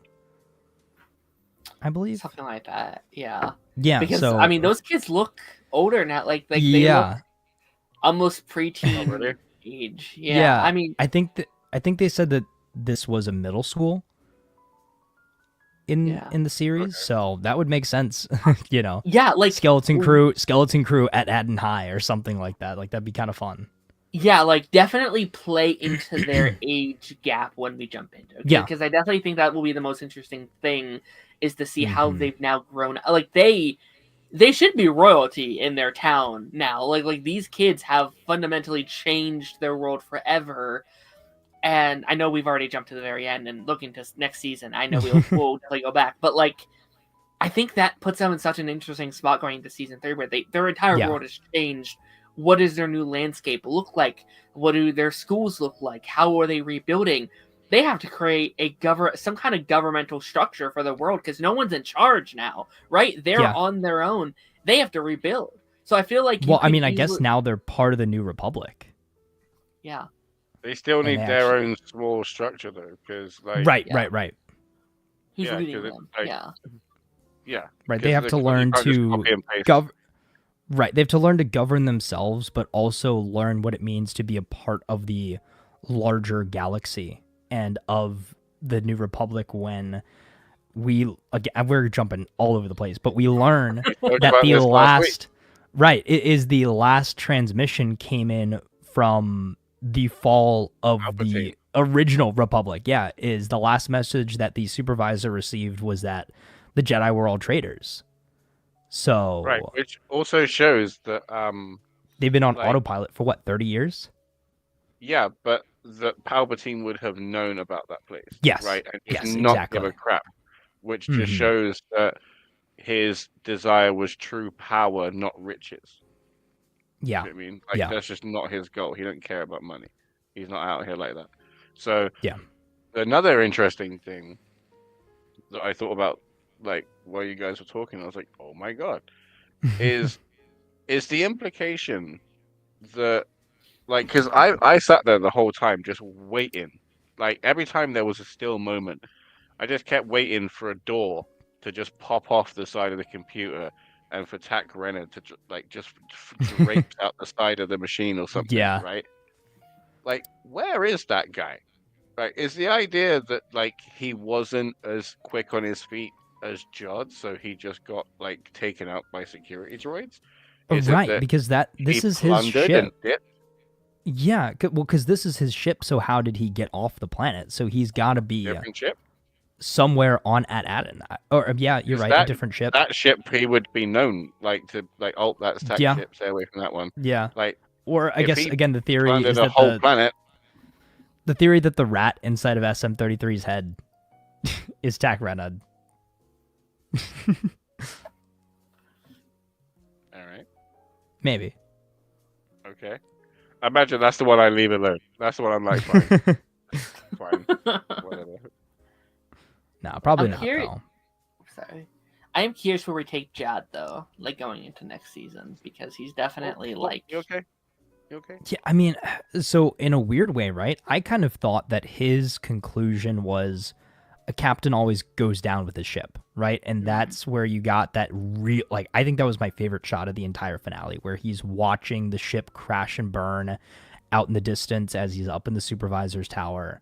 So that's kind of our imagery of the captain going down with the ship. I would assume he's going to get thrown into, at Adden prison or something like that. So maybe, maybe the kids go visit him. Do they have an Adden prison? Unless, like, it is option B for Tack Renard, right? And he did plunder and dip. If he did find a way to get off planet, then there is a way that John can get off planet. Yeah. Maybe he just got swooped up by Maybe he just got swooped up by the New Republic too. So like maybe it's season 2. So we got a quote from John Watts that I pulled up here, like basically just saying, we're not going to pretend that the kids are only 6 months older. If we made more, it's fun to think of them growing up and where they'd fit into the galaxy and how their world would be changed by the events of what happened in the first season. Perfect. Right. Exactly what we were just talking about. Right. Imagine, so they're older. They're like high school age, right? The system of AT-ATN is a little bit more free. Maybe they're allowed to go off world. Like, they use the Onyx Cinders like their magic school bus, basically, and go around and, explore different parts of the galaxy. Maybe they go to a New Republic base and they find Jod just, again, in prison there or something. Or maybe he sends out a signal, asking for their help or something, because we saw Wim kind of do that one last look and call back to Jod like, hey, like, you good, basically? And he just kind of looked at him like, no, I'm gonna accept my fate. I'm gonna go down with the ship, kind of thing. Right. So that would be interesting if maybe something connects them again, and that's how we get the continuation of Jod's backstory, because that was something that they dove into a little bit. He had a Jedi Master that got hunted down and killed, so I'm assuming Order 66 related. Or maybe got killed by a bounty hunter, killed by a pirate, something. That's his tragic backstory. There was supposed to be a flashback scene. There was an actress that shot a scene that was completely cut. I saw her post pictures online, and people were talking about it quite a bit. The general consensus was that people were happy that we didn't get that flashback. What do you guys think about that? Because I know we've relied on flashbacks a lot. One of my least favorite episodes of Acolyte was that whole flashback episode. Flashback for Jordan had the Jedi. Yes, yeah. So basically, there's a cut flashback scene where we would have seen a younger Jod and his master get killed. I will say, I will wait for potential season 2 for that, because, I do think that's the one. Jod is the one thing this season where I'm like, I could have used a little bit more from him, just because I think there was a lot of telling and not showing. They were telling us how he feels. They were telling us what his backstory was. It was like, I actually don't fully know your full motivations up at this point. Mm-hmm. Now, again, maybe that was the point. Maybe that was the point, because that's how the kids were seeing it, is Jod was just telling them very small little snippets to try to get him, or to get them on his side, until it all crashed and burned. Right. And again, that's very TV. It's weird, because TV has turned so into movies where it's like, okay, if you don't finish this narrative in a movie, that's a problem with your film. But if it's done in TV and you do multiple seasons, I have no issue with you carrying things over to a second season. So it's tough. On base value right now, is yes, that's my one criticism. They needed to do more. But if they retroactively, we get another season, we're like, oh, this season is fully diving into, that's the whole narrative of the season, is showing us how terrible he was. He did all these things because of A, B, and C. And we're like, oh, okay, season 1 makes sense. That all makes sense. If that's the narrative of next season, it's tough. It is really tough, especially when we don't even know if it's even on the table yet. So yeah, I would say that I too I'm expecting a turn from Jod, right? Because he was shown through life, he's a scoundrel. He was shown the entire time that the universe is a big scrap pit, and you have to fight for what you get. You have to lie and cheat and steal, and just take it, because even if you do the right thing, like the Jedi who tried to save him from the galaxy will just die for it. Yeah. Right. So here he is at the biggest score of all time at the moment, right, for him. And he's crashing and burning, and he achieved his goal. And I still think he could get off planet with some gold and stuff. But in my head, I'm expecting some kind of Robin Hood turn. I think the kids are gonna have had a genuine impact. I think the lightsaber in his hand is gonna be an inspiration. and I think he might pillage and plunder, but in a good way. Do you mean use his skills that he knows, but in a Robin Hood style sense? Do you mean and to save people from situations like he's experienced, that he has inflicted on people, in an effort to redeem himself? Because redemption's coming. Yeah. I mean, so he's not truly a bad guy. Like in Star Wars, we have seen bad guys. Darth Vader was walking down the road, snapping necks. Do you know what I mean? Like, if he truly was a bad guy, he would have killed the kids and their parents like he said he was going to from the beginning. Yeah, right. Like, he had so many opportunities, and he almost allowed himself to be defeated. Like, the more that I look at it, and the more I kind of replay it, like he was either being very careless and cocky, or he almost realized, like, at the end, maybe I kind of did go a little overboard. Maybe this is a little much. Yes. Like, he was like, oh, don't injure the civilians too much. I need my workers. But maybe that's kind of him showing he's got a little bit of a heart. Like, he's not, ordering his crew to kill everybody. He didn't really. He didn't. Sorry. No. You're good. Like, he didn't. Again, he had the lightsaber. He had the leverage. Like, he killed the supervisor. He could have just as easily killed Fern's mom and be like, all right, what are you kids going to do? Like, you can't stop me. Yeah, I think he didn't. I think that really fixed it for me. Because last week I was like, I don't know if I like that he's a villain. He's a full-on villain. Like, I think it's so easy to make him just like this two-dimensional, no, I want the treasure, haha, like, it's so easy to put him in that box, but he's not. He is this, which is why I want more from him, because he seems to be such this deep character, and I really love his scenes where it's like, I didn't want this. I just wanted to come in here, take charge, and you guys do exactly what you were already doing, just me at the top. It's like someone going into like McDonald's being like, no, keep doing what you're doing. Keep doing your business. I just wanted to get all the money from what you guys are doing. Like, that's all I'm the captain now. Yes. That's all he wanted to do, which obviously is still bad. Like, obviously, we can't let him do that, obviously. But, look, I do like that he isn't just, like, mustache twirly, wahaha. Like, that scene might actually be one of my favorite scenes from the show, when she, like, the plane falls and they all think that she dies. And, like, he's genuinely hurt. Like, he just saw his friend die. You think I wanted this? You think I wanted to, like, kill one of you guys? Like, we were kind of close for a minute. Like, yeah, he was heartbroken, and I was like, yes, that dive into that more in season 2. I'm so excited to see, like, I want this moment where, like, okay, I get it. I get why he did this, blah, blah, blah, and kind of coming around on him. Like, I think that moment's going to be really, really sick. I think if we did have the moment of him and his Jedi, I think that would have made him and the kids feel like two sides of the same coin. Do you know what I mean? And expecting the turn this season. So I think if they show it next season, like, the turn will feel more natural. Okay. Yeah. And I do think it made, I guess, the tension of that scene up in that supervisor's tower a lot better too, with him just sitting there and basically pleading with them and explaining, like, hey, the galaxy kind of sucks. Like, there's so much darkness and evil with very few, pieces of levity, but it also shows us that that's such a narrow-minded view of things.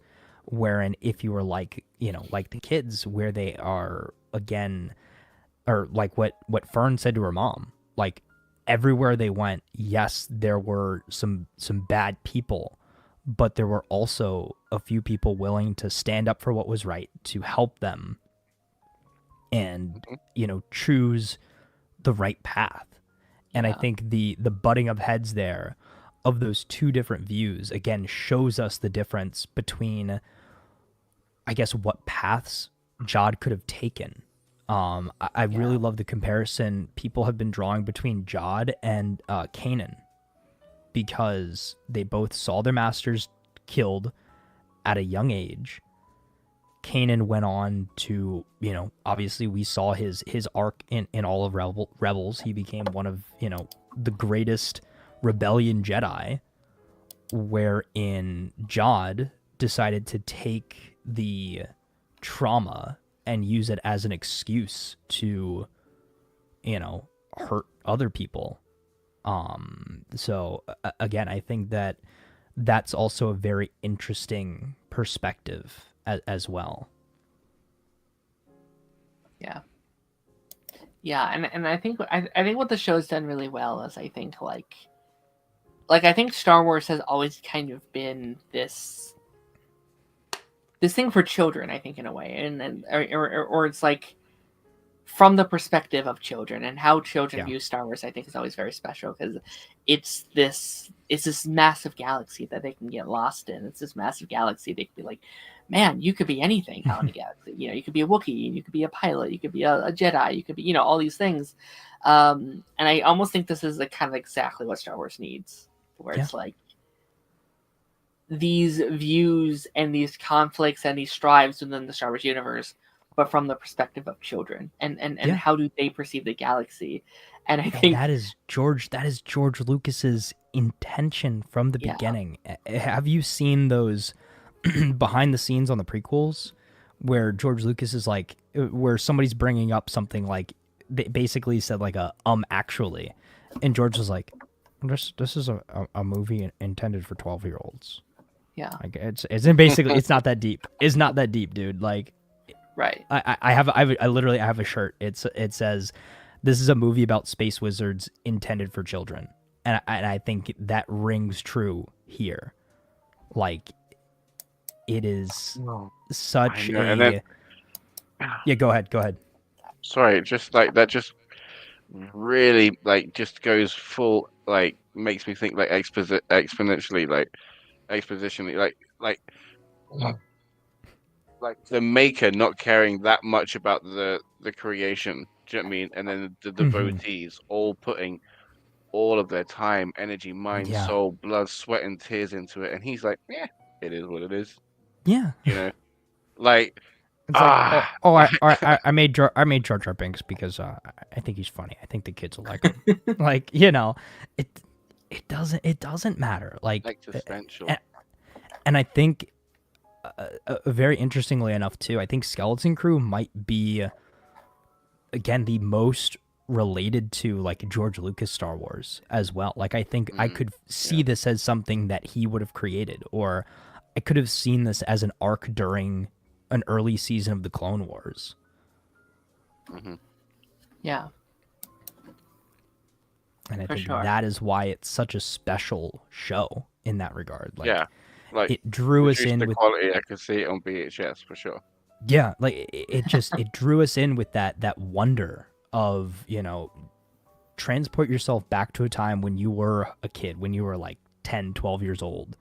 You know, what would you have thought if you got pulled into this intergalactic adventure when you were fantasizing about being a Jedi and, like, you know, fake lightsaber fighting with your buddies before school, and then you get thrown on this massive adventure, you know, create this very tight-knit crew, this family almost. You know, you get to see the epic highs and lows of the galaxy at large. You meet some X-Wing pilots and, you know, see, oh, there are some real good guys out there. Like, these Jedi people, they're real. Like, I can actually do that. I can actually, like, help people when I get older. Like, that's so cool. And I think just the way that it ended off with, you know, they were kind of reluctant to work together. Like, Wim and Neil were kind of off on their own thing.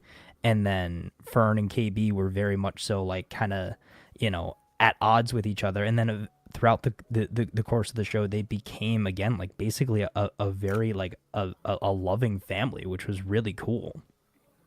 And, you know, the reunion with them by the end. And I think that, again, it just made such a great arc to see, you know, everybody kind of not only come out of their, I guess, what would you call it? Like, I guess, preconceived version of the character that you thought they were going to be, right? And then really fully come into their own. And yeah, I loved it. I loved the arc. I loved the message. I think that message that the show was trying to tell and successfully told is the most important part of it. Yeah. Yeah. You're right. And I loved, I think, again, because I don't know if any of them had like these like huge full on arcs outside of, like our main kid here. But you can see that they've all grown. You can see that they've all evolved in their own individual ways. You're definitely setting them up to do even more growing as we if we get to explore this more. I loved, what's the main kid's name again? It always flips my mind. Whim. I think I do really love his like little lightsaber journey through the season, where he starts off, he's playing with fake ones, and then he holds it and fails, and then finally in the finale he gets to light it up, he gets to hold it. But it also, like, they don't make him fight with it because he's not there yet, right? He literally doesn't have any training. He wouldn't have done well. So, but like that, and there's nothing to say he's even Force sensitive, right? Absolutely. So it's just him holding it, and it's like, okay, he can, train with it, or he can do whatever in the future, but this is like, that's the start of him just being able together as well, like them two together, like pressing it together. Them holding the lightsaber there away from Jod, when again they were both kind of at odds when they first met. They were like, oh no, I want to be the captain, but then it was great. No, it was great. And I think too, people will rag on I guess for a lack of a better term, the broom boy scene from the end of The Last Jedi, right? Where you see the kid, he, Force pulls the broom over to him. He's got the, rebellion ring, and he looks up and he sees the ships out in the distance. In a lot of ways, I think Skeleton Crew did that ending so much better. Because you see Whim kind of looking off into the distance. You see now the night sky, the stars that they've never seen before on Adadin because of the barrier there. He's looking off. He sees the ships and everything like that. And correct me if I'm wrong, was that at least the same kind of ship as Leia's ship, the Tantive 4, at the end there? Like, it looked kind of like it. I can't say I was paying that close attention to it. Okay, yeah. Next time you pull up the end of that episode, I haven't gone through and actually gotten my screenshots yet, so I don't have it physically. I've heard people talk about the ships in the final episode. Yeah, I was like, but I was like, ooh, is that Leia's ship? Like, that would be really cool. Like, we didn't get a Luke cameo, but at least we got like a Leia ship cameo. Where are we settling on, like, Wim becoming Force sensitive? Like, how do we feel? I think it's still up in the air. I think it's still completely up in the air. Obviously he wants to be Force sensitive. But I wouldn't mind it if he becomes Force sensitive, because it doesn't have to come from a lineage. Yeah. It just has to come from somebody being special, Mm-hmm. And I have to say, I was like, oh, thank God they actually gave him like a Force sensitive background. It wasn't just, it just worked one day, in myself. Yeah. So I was happy about that, although like there is an element of Jog where it's like, can you believe any word out of his mouth? Yeah. Which is why like some part of his story is like feel like Kanan, but like the other part, like I very much feel like his character's a little bit like Atten Rand from KOTOR 2, one of the companions on there, the scoundrel on that. Because he had a very difficult Force sensitive journey as well, and relied mostly on his scoundrel persona and behavior. Okay. It was really cool. Oh my God. Aside from us being right and it was a droid that was running everything. Yeah. Pay no attention to the droid behind the curtain. We actually saw Neil's dad this week. Yeah, we did. Like how sick was that? I was there like, where's Neil's dad? I was like, there he is. That's amazing. Yeah, well, for a second I was like, oh, we haven't seen, like, before we saw the supervisor, I was like, we still haven't seen Neil's dad. And then he pops up and I was like, oh yeah. But it also oh, sorry, go ahead. No, it reminded me, Neil's dad has like the horns and stuff like that. Like, Neil's gonna look cool when he gets older. Yeah. Do we think we're ever going to like really dive into the drones stuff and like how that got in place and like because I feel like I just don't quite exactly know the origins of that ad and all this stuff. Like I was still wondering like, okay, how did all this get started? Where did all the gold come from and all that kind of fun stuff? So unless I just missed it. No, so I don't think you missed anything. I think it was very much so just heavily implied.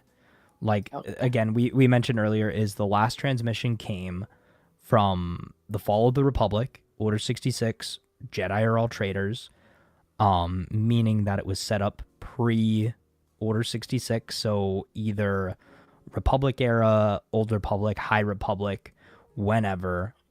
This planet was just established as a Republic mint,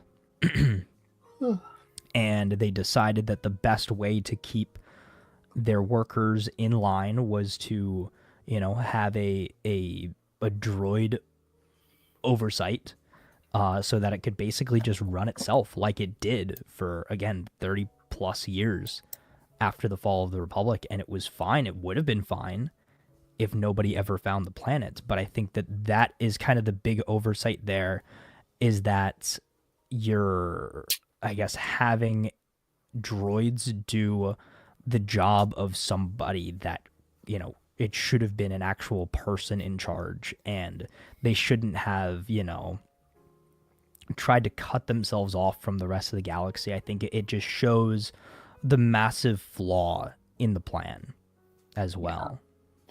Man, if that's not a parallel to our real world, I don't know what is. Yeah. Having actual humans do humans jobs and not like, computers, Yeah, we don't need the droids taking over. As the clones would say, clankers. Yeah, no. I mean, I don't really have any other thoughts on like this episode. I mean, do you guys have any kind of like, again, this is the last episode, so like any kind, or hopefully not the last episode, but this batch at least. I mean, do you have any kind of like farewell thoughts, I guess, on the show? I mean, I think we pretty much covered everything, but I think in a weird way, this show really made me realize, number one, I want another Pirates of the Caribbean movie. And if they really committed to the whole pirate aspect of things and like actually made a Star Wars Pirates of the Caribbean movie, that'd be sick. But yeah, I love this show. I love the show. I love the message. Yeah. How about you, Darth? Any kind of like farewell thoughts? Honestly, going in, I wasn't really too hyped about it because I knew it wasn't the target audience.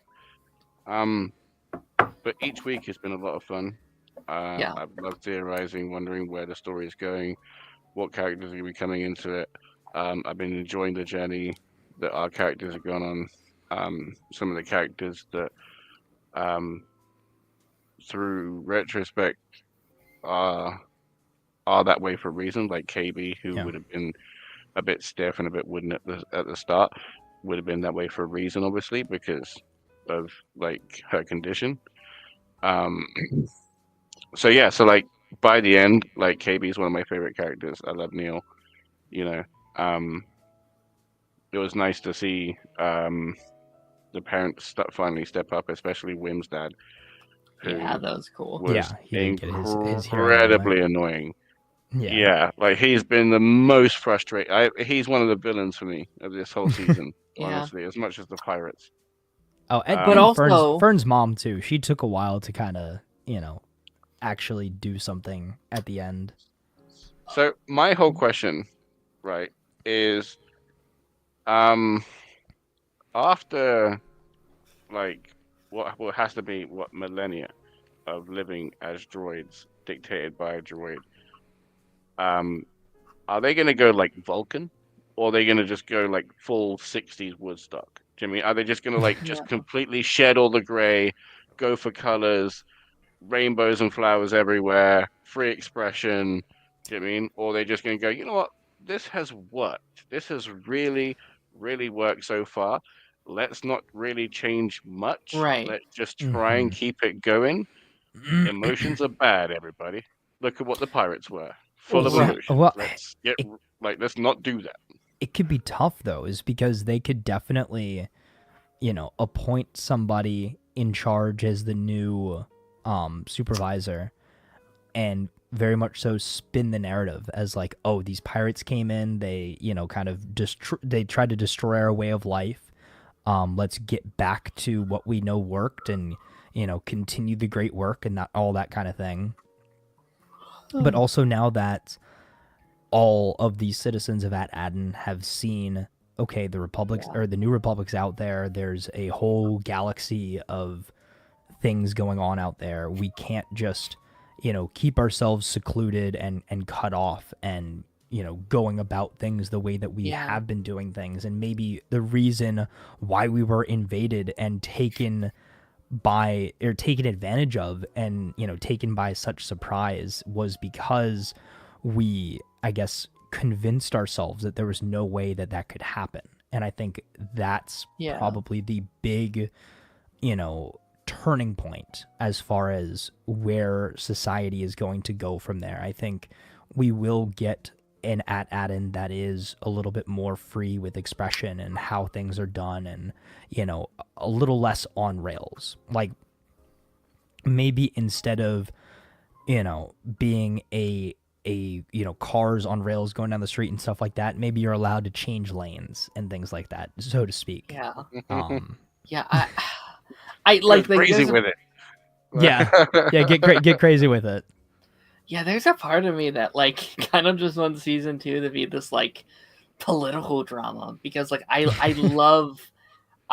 personally love stories where you have to like rebuild a society. So I love Lost, I love The 100, I love stuff like that, and I just love the concept of like they potentially have the opportunity to rebuild everything. Their structure, their society, their government, these are a group of people who have never made much decisions for themselves, right? They've just listened to what these droids have told them, and now it's up to us? Holy shit, that's crazy. And I kind of like the idea of like someone stepping up to the plate who maybe doesn't have their best interest at heart, who are like, no, this is how you should head into the future. And they're like, and you have these kids who are like, no, I don't like we've seen things out there that shows maybe that isn't the best course of action. Like, I feel like that's the kind of, like, people would tune out. They'd be like, this is boring, I don't want this. But, like, that's kind of the stuff I'm like, I feel like that could be very fun. I want to see the element of, like, rebuilding a society, even if we do flash forward, which we know we're going to. How those changes has effect. What are these kids' impacts on the future of this world? Because it should be massive, right? These 4 kids are the only people who have ever gone outside, Step foot off planet, right? Like, they should be here. Like, if it wasn't for them, they would have been like enslaved by these droids their whole life. Like, this guy would have come and stole their gold, taken over. Like, they should be gods among this planet. So again, I'm curious to see again, just where this world evolves, where these characters end up. Do they get a big head after where they were, come the end of the season? Yeah. And I guess big thing for Wim too. He doesn't have to take his test anymore. Yeah, I do what I want, Dad. The other thing as well is like Jod's a small enough but big enough character that you can do something with him. I mean, right? Like, you can give him a Robin Hood movie, and like it wouldn't impact any of the saga. Just hypothetically, because I know a lot of things are changing at Disney Plus. This show came out before. How would you feel if they did a movie instead of a second season? Just like hypothetically, because I know we're getting the like Mando movie. Separate, I was gonna say a separate movie, or tie them into an existing movie. Or I would just say they did like a Skeleton Crew movie instead of a season 2. Just kind of what Mando is doing at the moment. I wouldn't mind that, honestly. Okay. If the idea was was good enough, and like I said, is this season kind of felt for all intents and purposes like a movie anyway. Yeah, it's like most of those movie. Episodes were like 30 minutes at the most. It's like a 4-hour movie. Yeah. I would argue that they would feel too shoehorned, like in somebody else's. At the moment, Jod wouldn't, but like the kids, absolutely, right? Yeah. They definitely need their own thing for a while, especially with the whole New Republic like stuff, because one of the main issues, as we know, is funds for the ships. Yeah. And resources. Do you know what I mean? And the New Republic now has that, so that's like a thing. Yeah, you're right. So that they tried something fun, and now they've got another thing to explain. So good luck, everybody. Right. And this is also making me think too, is like, how would this have tied in if we had actually gotten that? Remember the Rangers of the New Republic show that we were supposed to have? Like, how would this have related? Because obviously that was supposed to take place during, Mando era. And we don't get we don't necessarily get a specific time frame for Skeleton Crew, like whether it takes place concurrently with Mando and Ahsoka and everything, or a little bit before, a little bit after.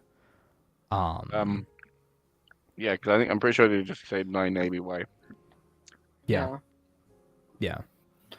I feel like they could probably still do that Knights movie or that Knights show just without a certain character. You know what I mean? Yeah, like, like they could still make that work if they really wanted to.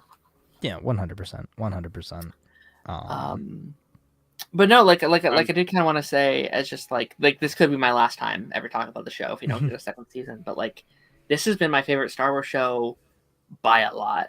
Like, really, I'm very casual Star Wars. So like, I've seen Mando, I've seen Boba Fett, Acolyte, Andor, and again, I haven't seen the animated stuff, so that will probably change at some point. But I think this one just like attached to me in a way I've been waiting for Star Wars to get me. Where I was like, yes, I like Star Wars. It's cool. It's a really cool thing. But it's like, this was like, no, this is really cool. I don't know. Like, I think it just attached to me in a way that and again, I think you guys have really helped with that, because like, obviously we did Acolyte, which was fun, but I think our weekly conversations with this has just like really, I think, made it special. Where I think if I was just watching it by myself, I'd be like, okay, pretty cool. But we've had these theories, we've had this crafting, we've had this solving mystery through these 8 episodes, and I was like, yeah, I'm really into this thing. And I'm hoping it gets me more into the other stuff. Like, I'm hoping by the time Andor comes out by Visions, I'll be like, okay, I'm into this now. This is kind of my hook back into the universe. I kind of want to rewatch a lot of the movies and stuff, hopefully with this new kind of I guess energy and this new kind of like being into it. And I feel like maybe now watching it maybe I'll be more into it than I was the first time. So I think again, I hope we get a season 2. I do too. I think it really plays into the idea of a genre show. I know this has been kind of a hot topic within the Star Wars community for a little bit, is how would people feel about genre projects like a Star Wars horror movie or a Star Wars spy thriller, or like this was a Star Wars pirate series, maybe a really go full in on the kind of samurai inspiration and do a full on like kind of samurai style Star Wars project. Like I think that really plays into it. And the fact that this was your favorite of the Star Wars series, I think that speaks volumes again to the wide reach that a show like this has, is that somebody who's not necessarily a massive hardcore Star Wars fan, that doesn't know like all the crazy, Legends lore and everything like that, this is something that still appeals to a general audience member. And I think in a lot of ways that's almost more important than the shows that are supposed to appeal to everybody. Like, I think for a more hardcore fan, like I think, Darth, tell me if you agree with me, I think Ahsoka was probably the best Star Wars show for the hardcore fans. Whereas, something like Mandalorian or, Skeleton Crew, those are meant more so for, the new fans. And I think, again, there's a lot of crossover and overlap allowed to be had there as a hardcore fan. I love Skeleton Crew as well. But I think if I'm looking at it from the perspective of like, what are the more hardcore projects, I think Ahsoka, I think in some ways Mandalorian season 3, just because they dove into a lot more lore there. Acolyte really, really tried. Like, I think if you explain the Acolyte to somebody, like, it seems like a Legends project in a lot of ways, but just again because of the I guess stigma around it, it wasn't really allowed to flourish in that way. It was sick. I don't care. I thought it was amazing. I loved it. I loved it, dude. Darth Plagueis, like High Republic, Everybody just sucks, man. Honestly, because like it was genuinely really, really good, and we were going somewhere because that romance was doomed to fail.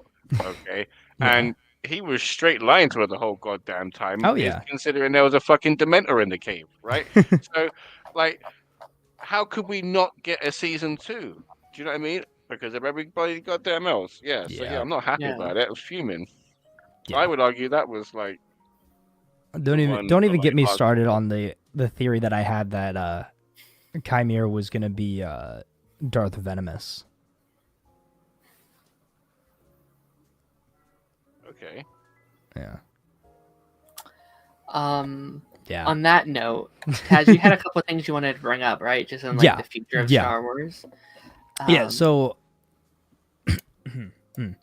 last week we were kind of talking a little bit about Ahsoka season 2, the whole recast of Balin's Skull and everything like that. There have been some I don't want to say confirmed things or confirmed characters, but some rumors of characters popping back up.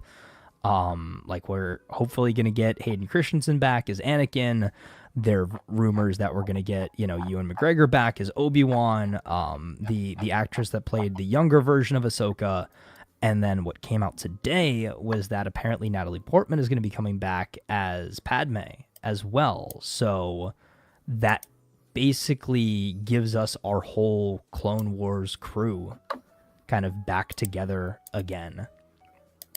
And then I kind of went down the tinfoil hat theory route with this as well, and kind of draw back to a theory that I know has been around for a while.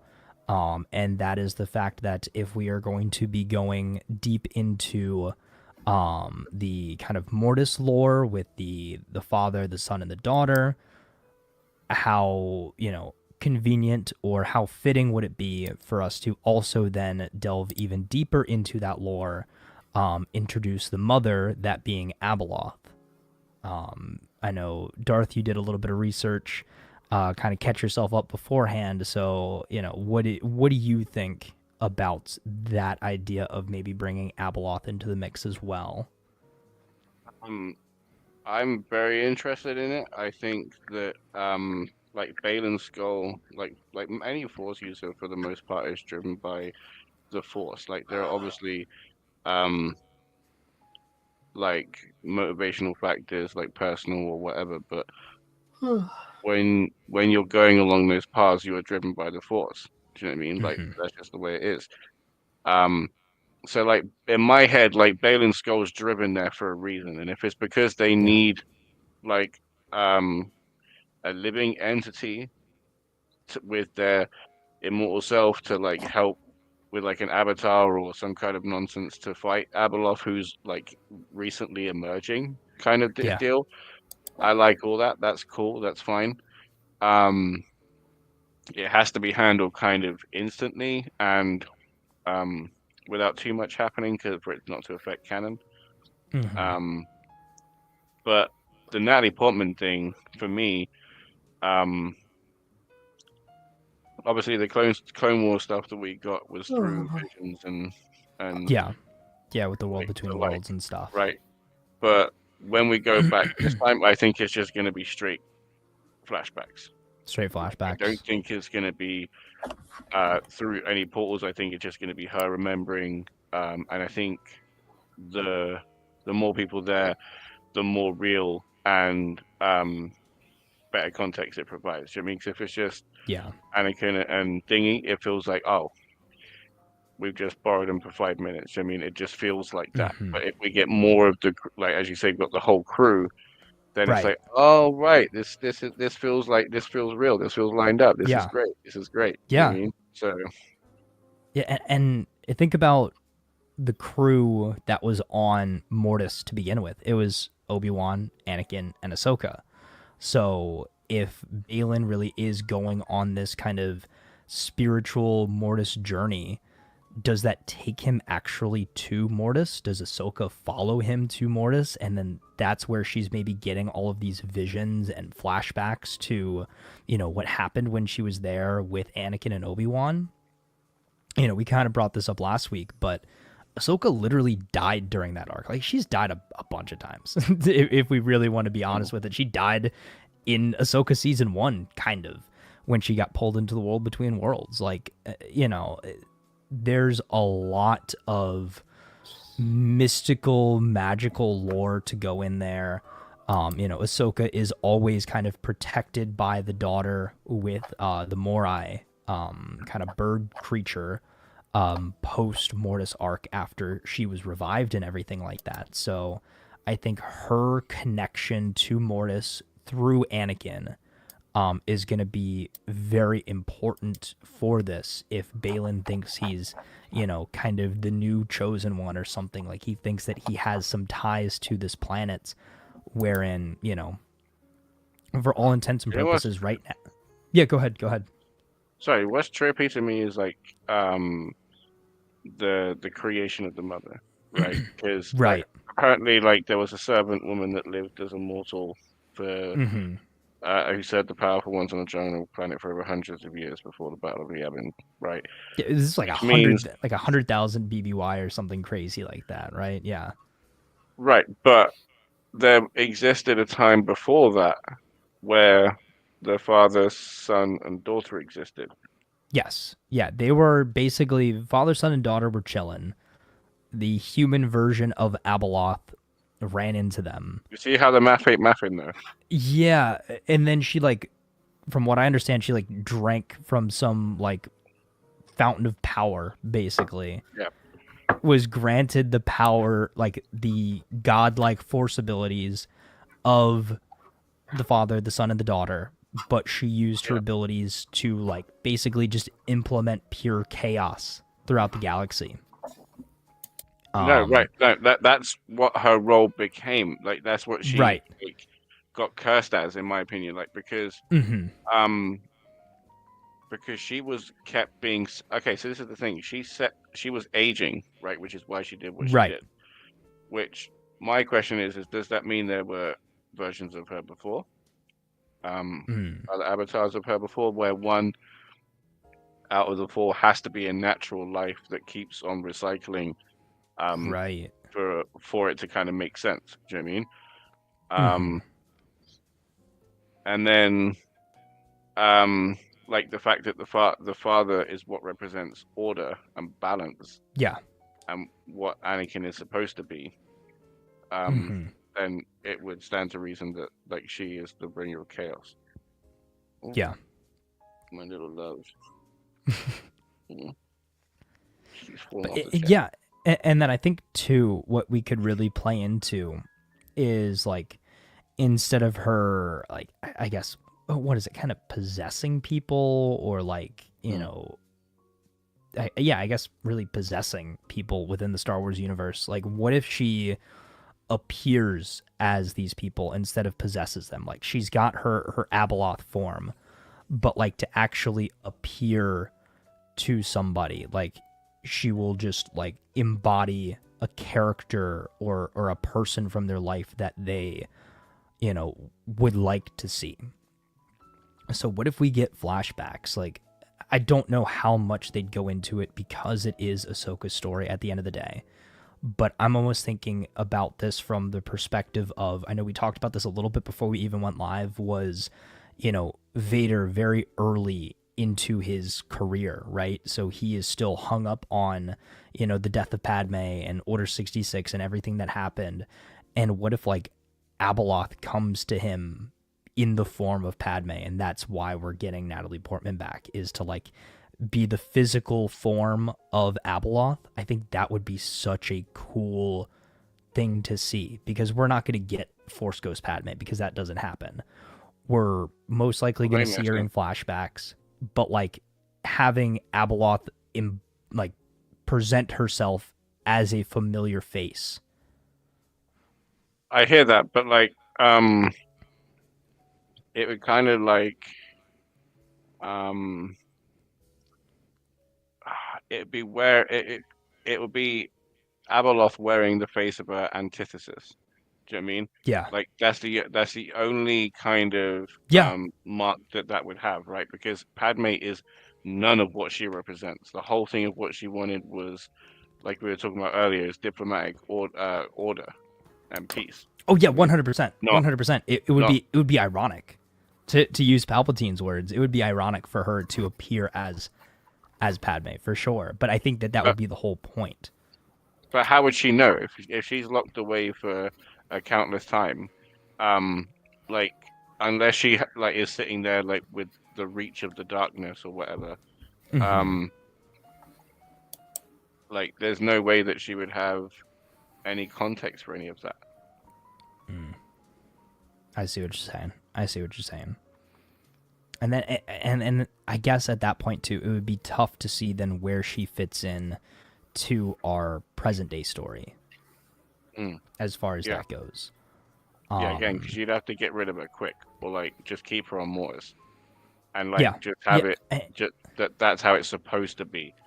Do you know what I mean? Right. That it was arrogance that like kept her locked away, which may have been causing an imbalance in the first place, and then boom, all four are together, and then that helps keep the balance. Maybe, I don't know. Right.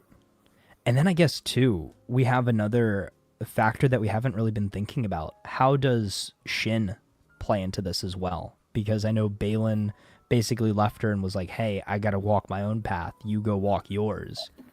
How does she play into things? Does she end up being a help in some way? Or does she continue to go down full dark side?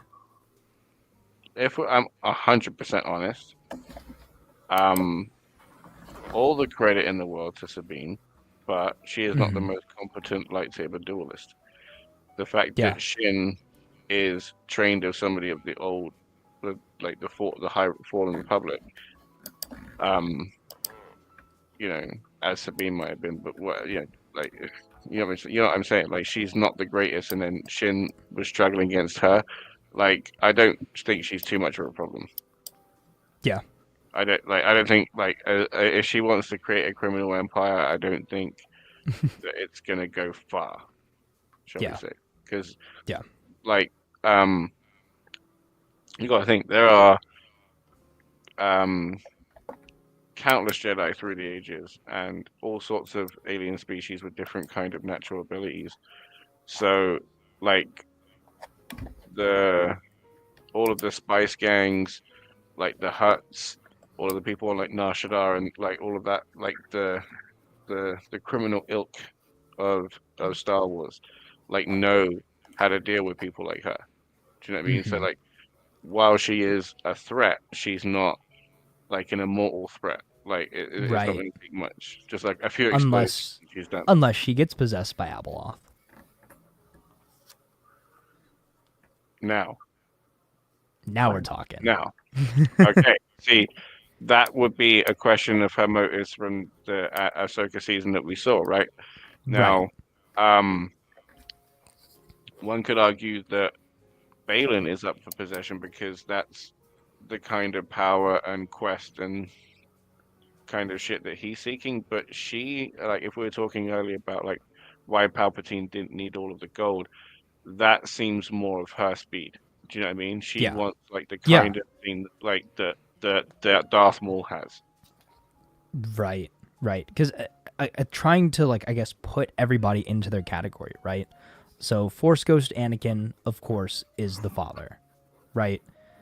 Baylan going in search of all of this, I would say he more closely represents what the son would be.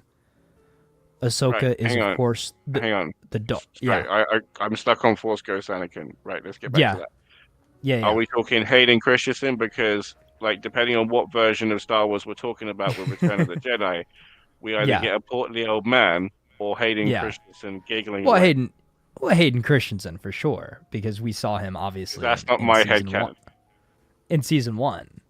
At that time of like life, he should have been coming at her all portly. Yeah, but I think, to my interpretation of a Force Ghost, right, is you can appear in any form that you want, right? So Anakin is appearing to Ahsoka in the way that she most recently remembers him, right? You look at it in Return of the Jedi, right? If you want to go back to that original version, you want to go back to that original version of the movie, why Anakin would appear to Luke as the old man that he just saw when he took his helmet off, right? Like, as much as I love to see Hayden at the end of Return of the Jedi in, the special editions and stuff like that, as far as that's concerned, yeah, it makes more sense that Luke sees him as old man Anakin.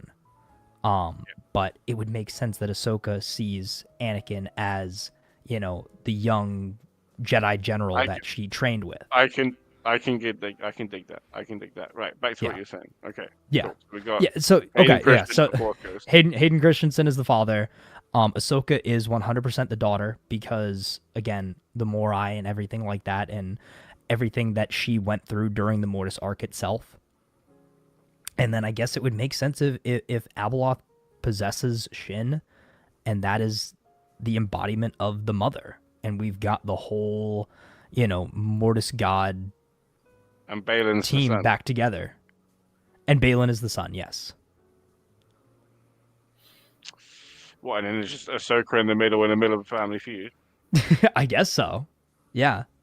But and then the only thing around that, right, is I would love for them to go all in Mortis style, right?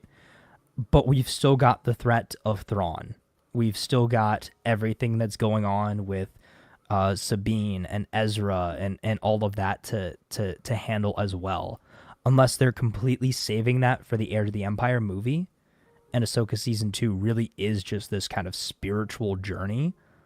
I don't know. That would be my hope, though, is that, again, I would argue to make it its own thing. Yeah, I want it to be its own thing. Like, I want it to just either just strictly be the spiritual, Mortis arc version 2.0, and then save the other, galactic battle with Thrawn and stuff for the movie, where we could get Luke back and bring in Mando and Grogu and have that be our Mandoverse Avengers movie. But yeah, that's where we're sitting. Any final thoughts, Darren? Do you have any I didn't fall asleep. Any input?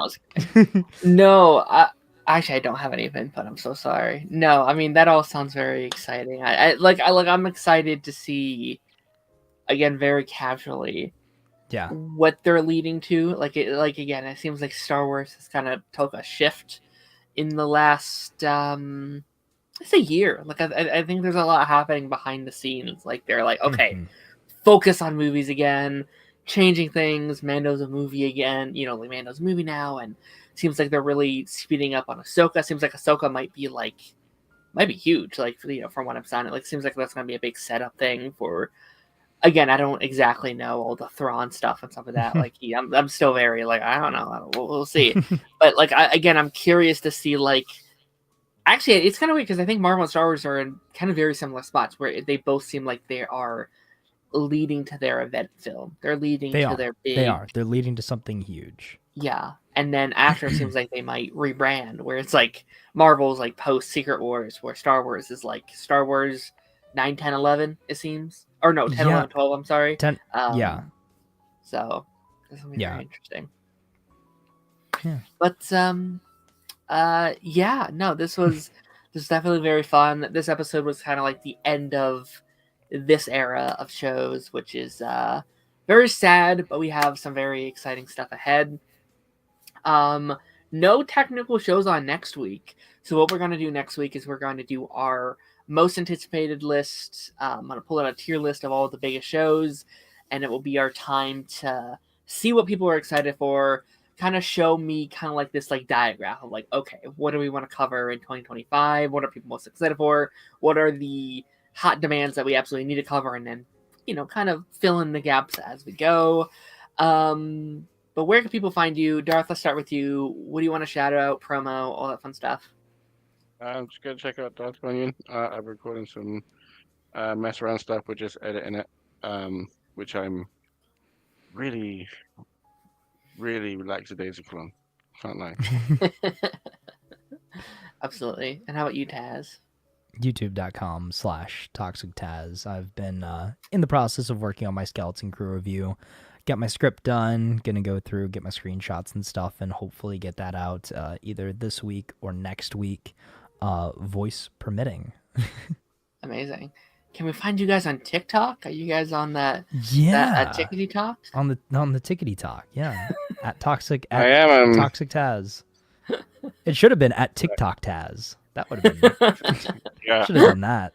That's pretty good. Right? That's awesome. Yeah. I am, but I post on it just as much as I do on YouTube at the moment. Yeah, my TikTok has nothing to do with this. I'll repost when you make clips of the show, and then it's basically just random lifting videos, which I'm sure not many of the comic book audience cares for. No, it's that's been a whiplash of a week. That whole situation's been crazy. Yeah. I loved the idea. Everybody was posting the SpongeBob thing. It was like, oh, you can't you can't do the time, don't do the crime. Okay, time's up.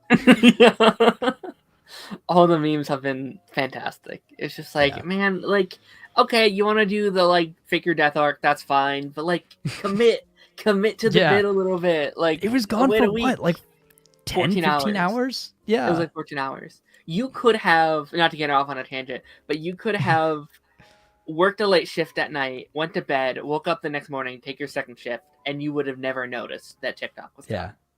Like, or just slept in the following day. Like, you could have had a long shift that night, go home, wake up late. You wouldn't have known it was gone, which is crazy. Yeah. It I was just like, shows that like there's no backbone, like no follow through on anything. Like your country could say anything, and then 5 minutes later it will change because somebody else has a different idea. Like nothing matters over there. Like nothing matters.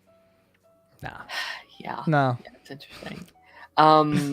And Pipeline should be normal time this week. I know we have a late week this week, but it should be back hopefully Friday. I think we're gonna be talking about final seasons of the Arrowverse show. So we talk about final seasons, which one had the best final season, all that fun stuff. I have a very special guest I'm trying to reel in to get in for this week. So let's see if that all pans out. And without further ado, everybody, we'll see you next week. I will see you on the flip side.